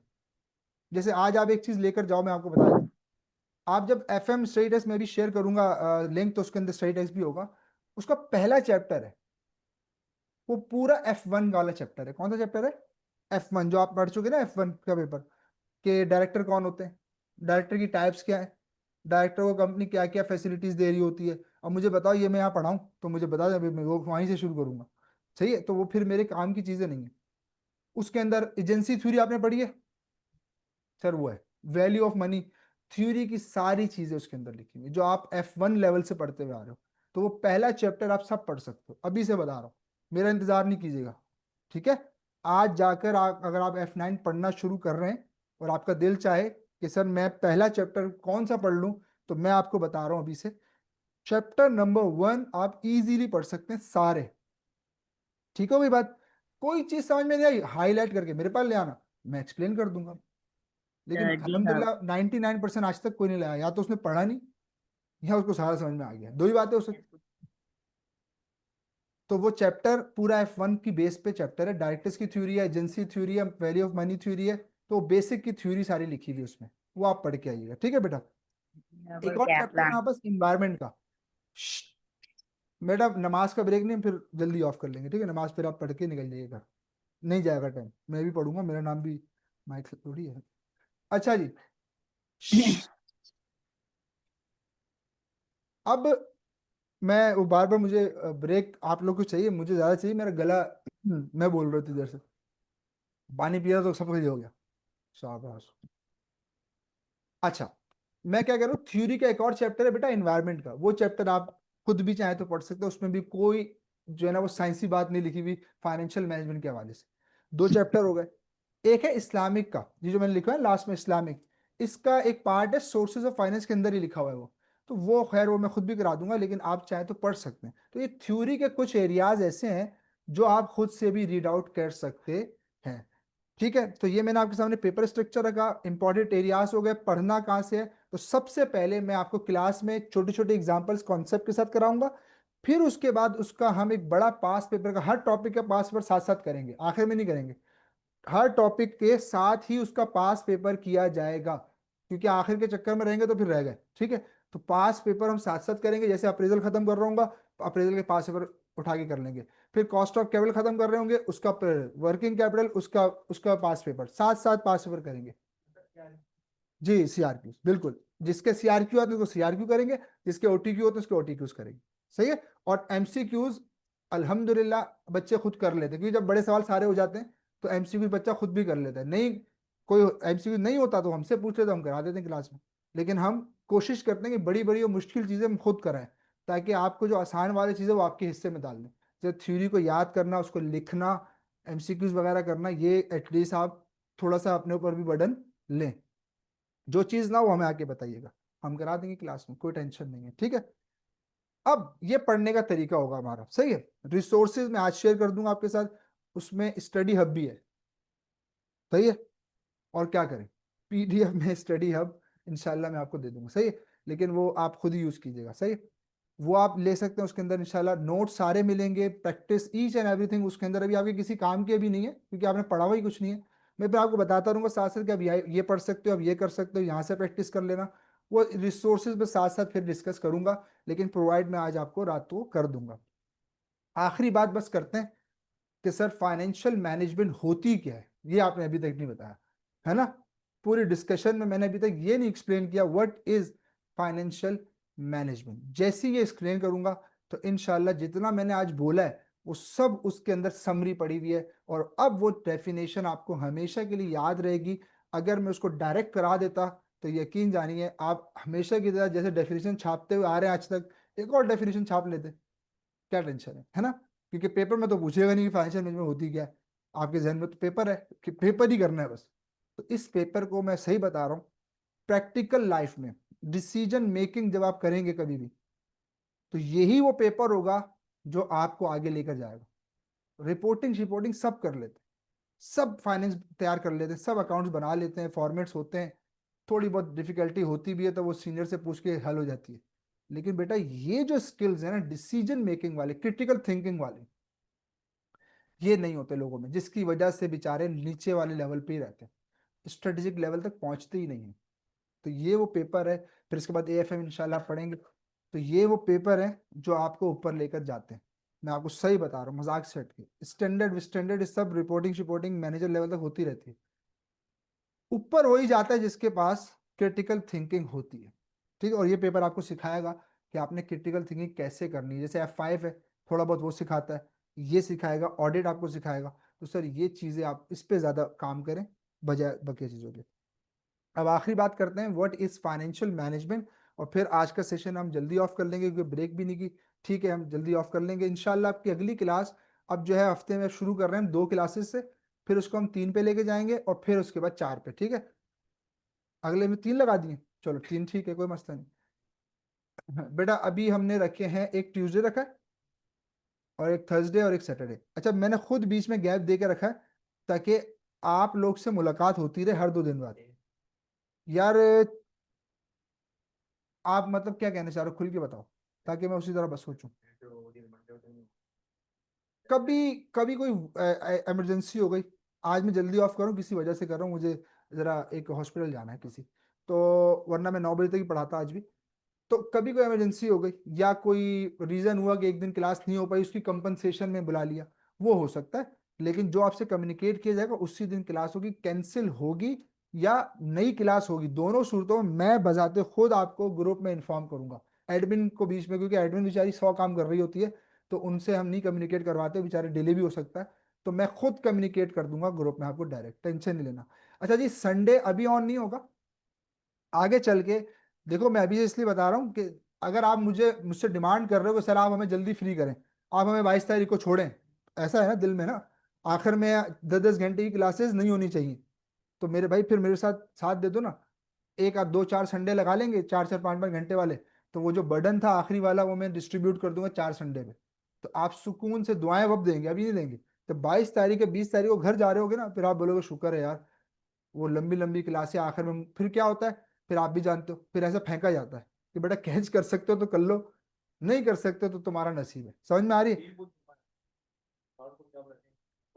अभी इतवार नहीं, अभी तो नहीं, आगे चल के इतवार इंशाल्लाह 1 महीने बाद। ठीक है। अभी नहीं, अभी 3-4 इतवार तो बिल्कुल भी नहीं। अभी 3-3 क्लासेस, 2-2 क्लासेस चलाएंगे। ताकि अभी तो आपके मैदे इतने स्ट्रांग भी नहीं है कि एफएम बर्दाश्त करें। अभी तो मैंने एफएम शुरू नहीं किया सही से। अभी तो मैंने एक ओवरव्यू दिया पूरे पेपर का और कोर्स आउटलाइन का, स्ट्रक्चर का। अभी तो टॉपिक पे मैं बोलना ही शुरू नहीं हुआ, अभी तो इस पे बहुत डेप्थ है। तो इंशाल्लाह जब वो बोलेंगे तो फिर आपको और मजा आएगा। लेकिन अभी तो मैंने सिर्फ आपको ये बताया कि क्लासेस कब है, तो वो बच्चे ने पूछा तो मैं बता दिया 3 दिन अभी इस हफ्ते में रखी है, तो आगे भी फिर 3 या 2 दिन चलती रहेंगी। फिर उसके बाद अकॉर्डिंग टू नीड इंशाल्लाह हम इसमें ऐड करेंगे और हम कोशिश करेंगे कि 20-22 को कोर्स को वाइंड अप कर दें। सर आखिरी सवाल, हॉट हॉट क्वेश्चन, हम आज आए थे फाइनेंशियल मैनेजमेंट पढ़ने। सर ये बता दे फाइनेंशियल मैनेजमेंट होती क्या है? अब सुनो गौर से। तुमने एक बड़ा मशहूर ऑब्जेक्टिव सुना होगा, किसी से कोई तुमसे पूछेगा यार सर ये बताइए कंपनी का प्राइमरी ऑब्जेक्टिव क्या होता है, तो आप क्या कहते हो? प्रॉफिट कमाना। Very good. आज के बाद ये मत कहना, सही है? आज तक कह लिया, आज तक के लिए आंसर सही है, क्योंकि आपने जो पढ़ा आपने बता दिया, इसमें आपकी कोई गलती नहीं है। आज के बाद आपसे कोई पूछे व्हाट इज द बेसिक या what is the primary objective of any entity, तो आज के बाद क्या कहना है, गौर से सुनो। आज के बाद आप कहेंगे the primary objective of any entity is to maximise the wealth of share holder. क्या बोलेंगे? Is to maximise the wealth of. ये सिर्फ एक लाइन नहीं है, ये समझें कि पूरी एंटिटी के जबरदस्त ऑब्जेक्टिव्स में से वो ऑब्जेक्टिव है जिसको तुमने अगर अचीव कर लिया तो पूरी एंटिटी बेहतरीन परफॉर्म करेगी। यानी कि देखो मैं इसको एग्जांपल यूं देता हूं कि तुम्हारी गाड़ी के जो 4 टायर है, अगर उसमें से एक भी बैठ जाए तो गाड़ी चलेगी? नहीं चलेगी। तो ये जो ऑब्जेक्टिव है ना, ये वो ऑब्जेक्टिव है जो गाड़ी के चारों टायरों को एफिशिएंटली चलाएगी, यानी कि पूरी कंपनी की परफॉर्मेंस को बेहतर बना देगी। अब मैं इस पर थोड़ी सी बात कर रहा हूं। अच्छा एक सवाल और पूछ लो अगर आप मुझे याद है। अगर मैं आपसे कहूं कि एक शेयर होल्डर किसी कंपनी का हो, उसको कंपनी से क्या क्या फायदे मिलते हैं? क्या क्या फायदे मिलते हैं जी? एक तो डिविडेंड, बहुत सही बोला, बिल्कुल। दूसरा, वेरी गुड, कैपिटल गेन। तो सर लेट सपोज ये एक शेयर होल्डर है, इसको इसी के बारे में आपने कहा है ना, ही इज एस एच, इसका नाम क्या है? S H, share holder. और आपने सोचा कि इसी की वेल्थ को क्या करना है? मैक्सिमाइज करना है। सही है बेटा, ये आपका प्राइमरी ऑब्जेक्टिव है कि आप मैक्सिमाइजेशन चाहते हैं अपने इस शेयर होल्डर की। तो फिर अगला सवाल कि हाउ वी कैन मेक या how we can maximise our share holder wealth, तो बेटा उसके 2 आंसर है। नंबर 1, डिविडेंड, हम उसको डिविडेंड प्रोवाइड करेंगे, उसकी वेल्थ बढ़ेगी। Number 2, capital gain. सही है? ये 2 चीजें हैं जो आपके शेयर होल्डर की वेल्थ को क्या कर देगा? मैक्सिमाइज या इंक्रीज करेगा। अच्छा देखो एक लफ्ज, बहुत बहुत इंपॉर्टेंट बात, मैंने ये नहीं कहा कि शेयर होल्डर की वेल्थ को इंक्रीज करो, मैंने बोला है, बोलो मैंने क्या बोला है? मैक्सिमाइज करो। तो ये दोनों बातों में बहुत फर्क है। इसके example, A B C D 4 project हैं, तुम्हारे पास इन्वेस्टमेंट के ऑप्शंस आए, तुमसे कहा गया भाई ए की भी एनपीवी पॉजिटिव है, इतना बेसिक तो याद है ना, F2 positive N, positive NPV वाले में हम इन्वेस्ट करते थे, नेगेटिव वाले में रिजेक्ट करते थे। पता है क्यों रिजेक्ट करते थे? क्योंकि वो नेगेटिव एनपीवी वाला ना मेरे शेयर होल्डर की वेल्थ को बढ़ाएगा नहीं, बल्कि क्या कर देगा? इसीलिए रिजेक्ट कर देते। सही है? अब सुनो, इंशाल्लाह मैं इसी से उठाऊंगा अगली क्लास को, लेकिन अभी बस थोड़ी सी बात करके डेफिनेशन समझा के फिर कॉल ऑफ करते हैं, ताकि जो है वो अगली क्लास को फिर हम यहीं से स्टार्ट करेंगे, क्योंकि पहला एरिया हमारा ये होगा जो हम शुरू करने जा रहे हैं, इन्वेस्टमेंट कैपिटल इन्वेस्टमेंट अप्रेजल। अच्छा सुने गौर से। तो आपके सामने 4 प्रोजेक्ट थे, चारों की एनपीवी पॉजिटिव थी। इसका मतलब यह हुआ कि मैं किसी भी प्रोजेक्ट को अडॉप्ट कर लूं, मैं अपने शेयर होल्डर की वैल्यू को बढ़ाऊंगा, कम नहीं करूंगा। मानते हो इस बात को? क्योंकि चारों की एनपीवी क्या आ रही है? पॉजिटिव। लेकिन हमारा ऑब्जेक्टिव इंक्रीज करना है, मैक्सिमाइज करना है। तो इसका मतलब है अगर मैं ऐसे चलूंगा तो मैं अपने ऑब्जेक्टिव को अचीव, मैं इंक्रीज कर पाऊंगा, बट मैक्सिमाइज कर पाऊंगा इस बात की कोई गारंटी नहीं है। तो इसलिए एक फाइनेंस मैनेजर को चाहिए कि वो चारों प्रोजेक्ट्स को इतना अच्छे तरीके से इवेल्युएट करे और इस बात को डिटरमाइन करे कि इनमें से कौन सा ऐसा प्रोजेक्ट है जो सबसे ज्यादा मेरी वेल्थ को मैक्सिमाइज कर सकता है, तो फिर मैं उसको उठाऊंगा। सारों के अंदर इन्वेस्ट नहीं करूंगा। तो मैक्सिमाइजेशन का मतलब ये है, क्योंकि चारों में से मैं किसी में इन्वेस्ट कर लूं, इंक्रीज तो होगी, क्यों? क्योंकि उसकी एनपीवी क्या है? पॉजिटिव है। लेकिन मैक्सिमाइज होगी इस बात की गारंटी नहीं है। तो याद रखो, ये है किसी भी कंपनी का प्राइमरी ऑब्जेक्टिव। अब सुनो आखिरी बात, जब तुम फाइनेंसिंग एक्टिविटी करते हो तब भी इस ऑब्जेक्टिव को अपने जहन में रखना, to maximise share holder wealth. Sir वो मैं कैसे करूं? अभी मैंने बताया था कि जब किसी सोर्स ऑफ फाइनेंस को सिलेक्ट करोगे तो उसकी कॉस्ट होगी, उसकी क्या होगी? एक, अगर तुमने महंगा सोर्स ऑफ फाइनेंस सिलेक्ट कर लिया तो ईमानदारी से बताओ, कॉस्ट बढ़ जाएगी तो प्रॉफिट गिर जाएगा? कॉस्ट बढ़ जाएगी तो प्रॉफिट, इसका मतलब है मेरा ऑब्जेक्टिव अचीव नहीं होगा। तो पहली एक्टिविटी जो फाइनेंसिंग में कर रहा था, जो मैं फाइनेंसिंग डिसीजन ले रहा था, उस वक्त भी मुझे इस ऑब्जेक्टिव को अपने जहन में रखना है कि भाई मैं ऐसा फाइनेंस अरेंज करूं जिससे मेरे शेयर होल्डर की वेल्थ मैक्सिमाइज हो, कहीं मिनिमाइज ना हो जाए। फिर आओ इन्वेस्टमेंट पे। अब इन्वेस्टमेंट करते हुए मेरे पास बहुत सारे ऑप्शन है, जैसे मैंने अभी बताया 4-5 ऑप्शन थे। तो मैं वहां इन्वेस्ट करते हुए भी इस पॉइंट को अपने जहन में रखूंगा कि मुझे किसके लिए काम करना है? वेल्थ मैक्सिमाइजेशन के लिए। तो मैं ऐसा प्रोजेक्ट में इन्वेस्ट करूं जहां पे इंक्रीज ना हो, बल्कि मेरे शेयर होल्डर की वेल्थ क्या हो? मैक्सिमाइज हो। और लास्ट ऑप्शन क्या था? डिविडेंड। ईमानदारी से बताओ, कंपनी अगर सारा डिविडेंड शेयर होल्डर के मुंह पे मार दे, जितना कमाया था सारा डिविडेंड की सूरत में बांट दे, शेयर होल्डर खुश हो जाएगा? हो जाएगा, नॉर्मली हो जाएगा। लेकिन पढ़ा लिखा शेयर होल्डर खुश नहीं होगा। मैंने क्या बोला? नॉर्मली खुश हो जाएगा, क्योंकि ज्यादा डिविडेंड मिल गया, पैसा ज्यादा मिल गया। तो बेटा सारा बांट दिया तो कंपनी के पास बचा क्या? कुछ भी नहीं बचा। तो फ्यूचर में आप कैसे ग्रो करोगे बताओ?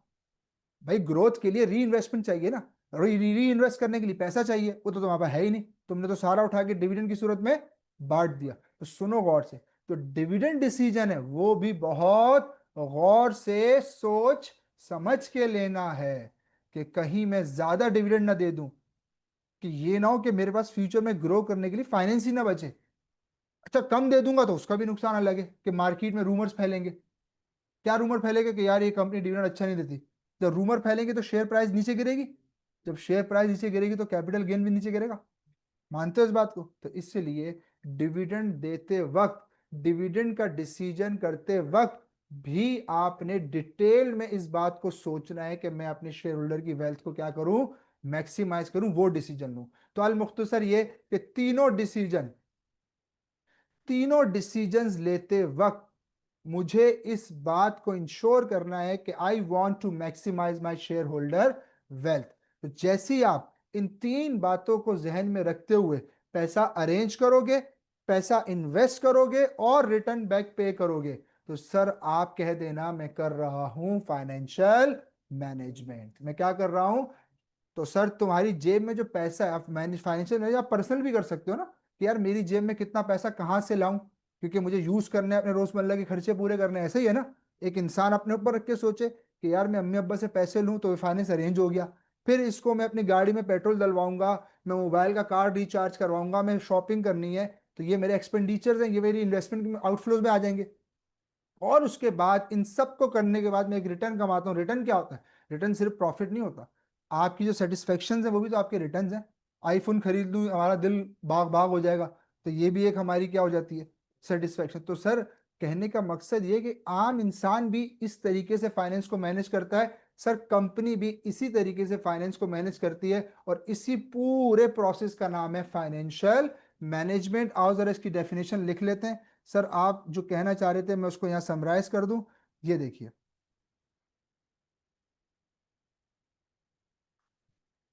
पढ़ लें सर, अब आपको समझ में आएगी कह क्या रहा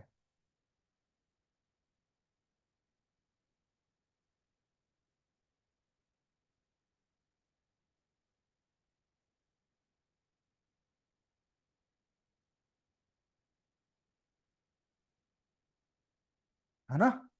क्या यही बात कर रहा है?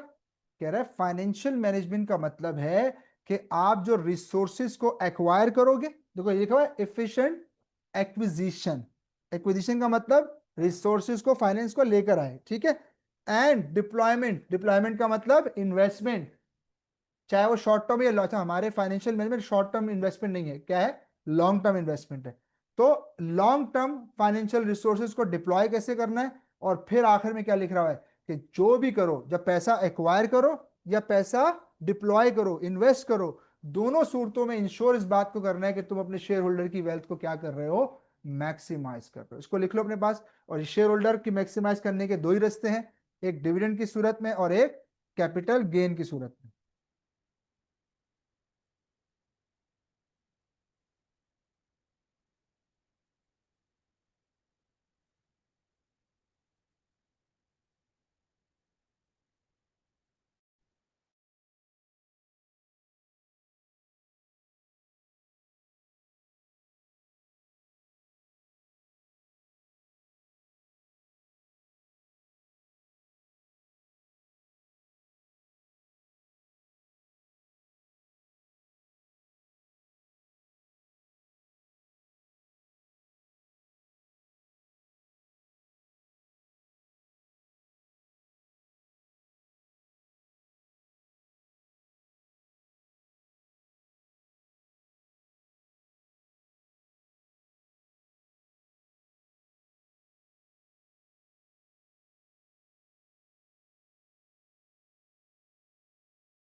तो सर ये थी फाइनेंशियल मैनेजमेंट, जितनी हमने डिस्कशन की, तो सर ये सिर्फ डेफिनेशन समझाने के लिए मैंने इतनी डिटेल डिस्कशन आपके साथ की कि सर फाइनेंशियल मैनेजमेंट जो है वो कंसर्न्ड है इन तीन चीजों के हवाले से कि आपने फाइनेंस को अरेंज कैसे करना है, उस फाइनेंस को आपने इन्वेस्ट कैसे करना है, और उस इन्वेस्टमेंट के बाद अपने शेयर होल्डर की वेल्थ को कैसे मैक्सिमाइज करना है। अगर आप इसको करने में कामयाब हो गए तो आप कह देना मैंने फाइनेंशियल मैनेजमेंट की और इफेक्टिव फाइनेंशियल मैनेजमेंट की। देखो, सिर्फ अगर आपने वेल्थ को इंक्रीज कर दिया ना तो आपने फाइनेंशियल मैनेजमेंट कर ली, लेकिन आप जब कहोगे कि मैं इफेक्टिव फाइनेंशियल मैनेजमेंट करना चाहता हूं, तो फिर आपको चाहिए कि आप क्या करोगे, आप maximisation of share holder wealth पे काम करोगे। तो ये सर हम जो अपनी डेफिनेशन में सेकंड पॉइंट लिखा हुआ डिप्लॉयमेंट, डिप्लॉयमेंट का मतलब इन्वेस्टमेंट, तो इंशाल्लाह अपनी अगली क्लास सबसे इंपॉर्टेंट एरिया इन्वेस्टमेंट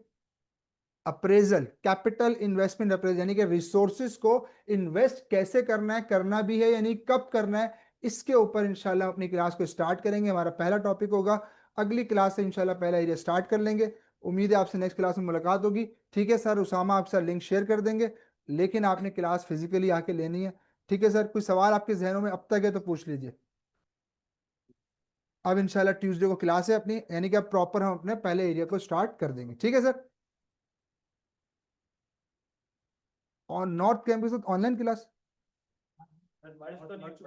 देखो मर्ज जो है ना वो संडे वाली अगर कोई क्लास होगी जिसमें रात वाली मर्ज नहीं करेंगे। इधर तो आपकी जो फिजिकल होगी फिजिकली होती रहेगी, लेकिन कभी संडे की क्लास मर्ज हुई तो होगी, इसके अलावा नहीं होगी। नॉर्थ में नहीं होगी, यहाँ पे फिजिकल होगी। हाँ ठीक है, वो एक आधा क्लास में होगा तो होगा, इसके अलावा ज्यादा नहीं होगी। लास्ट टाइम हो गया था, असल में लास्ट टाइम हमारे कुछ बच्चे वहां पर ज्यादा, जिस तरह आप यहाँ ज्यादा हो तो ऑब्वियस सी बात है यहाँ पे पढ़ाएंगे सारा। ठीक है, तो उसकी आप टेंशन नहीं लें। ठीक है, ओके जी, अल्लाह हाफिज।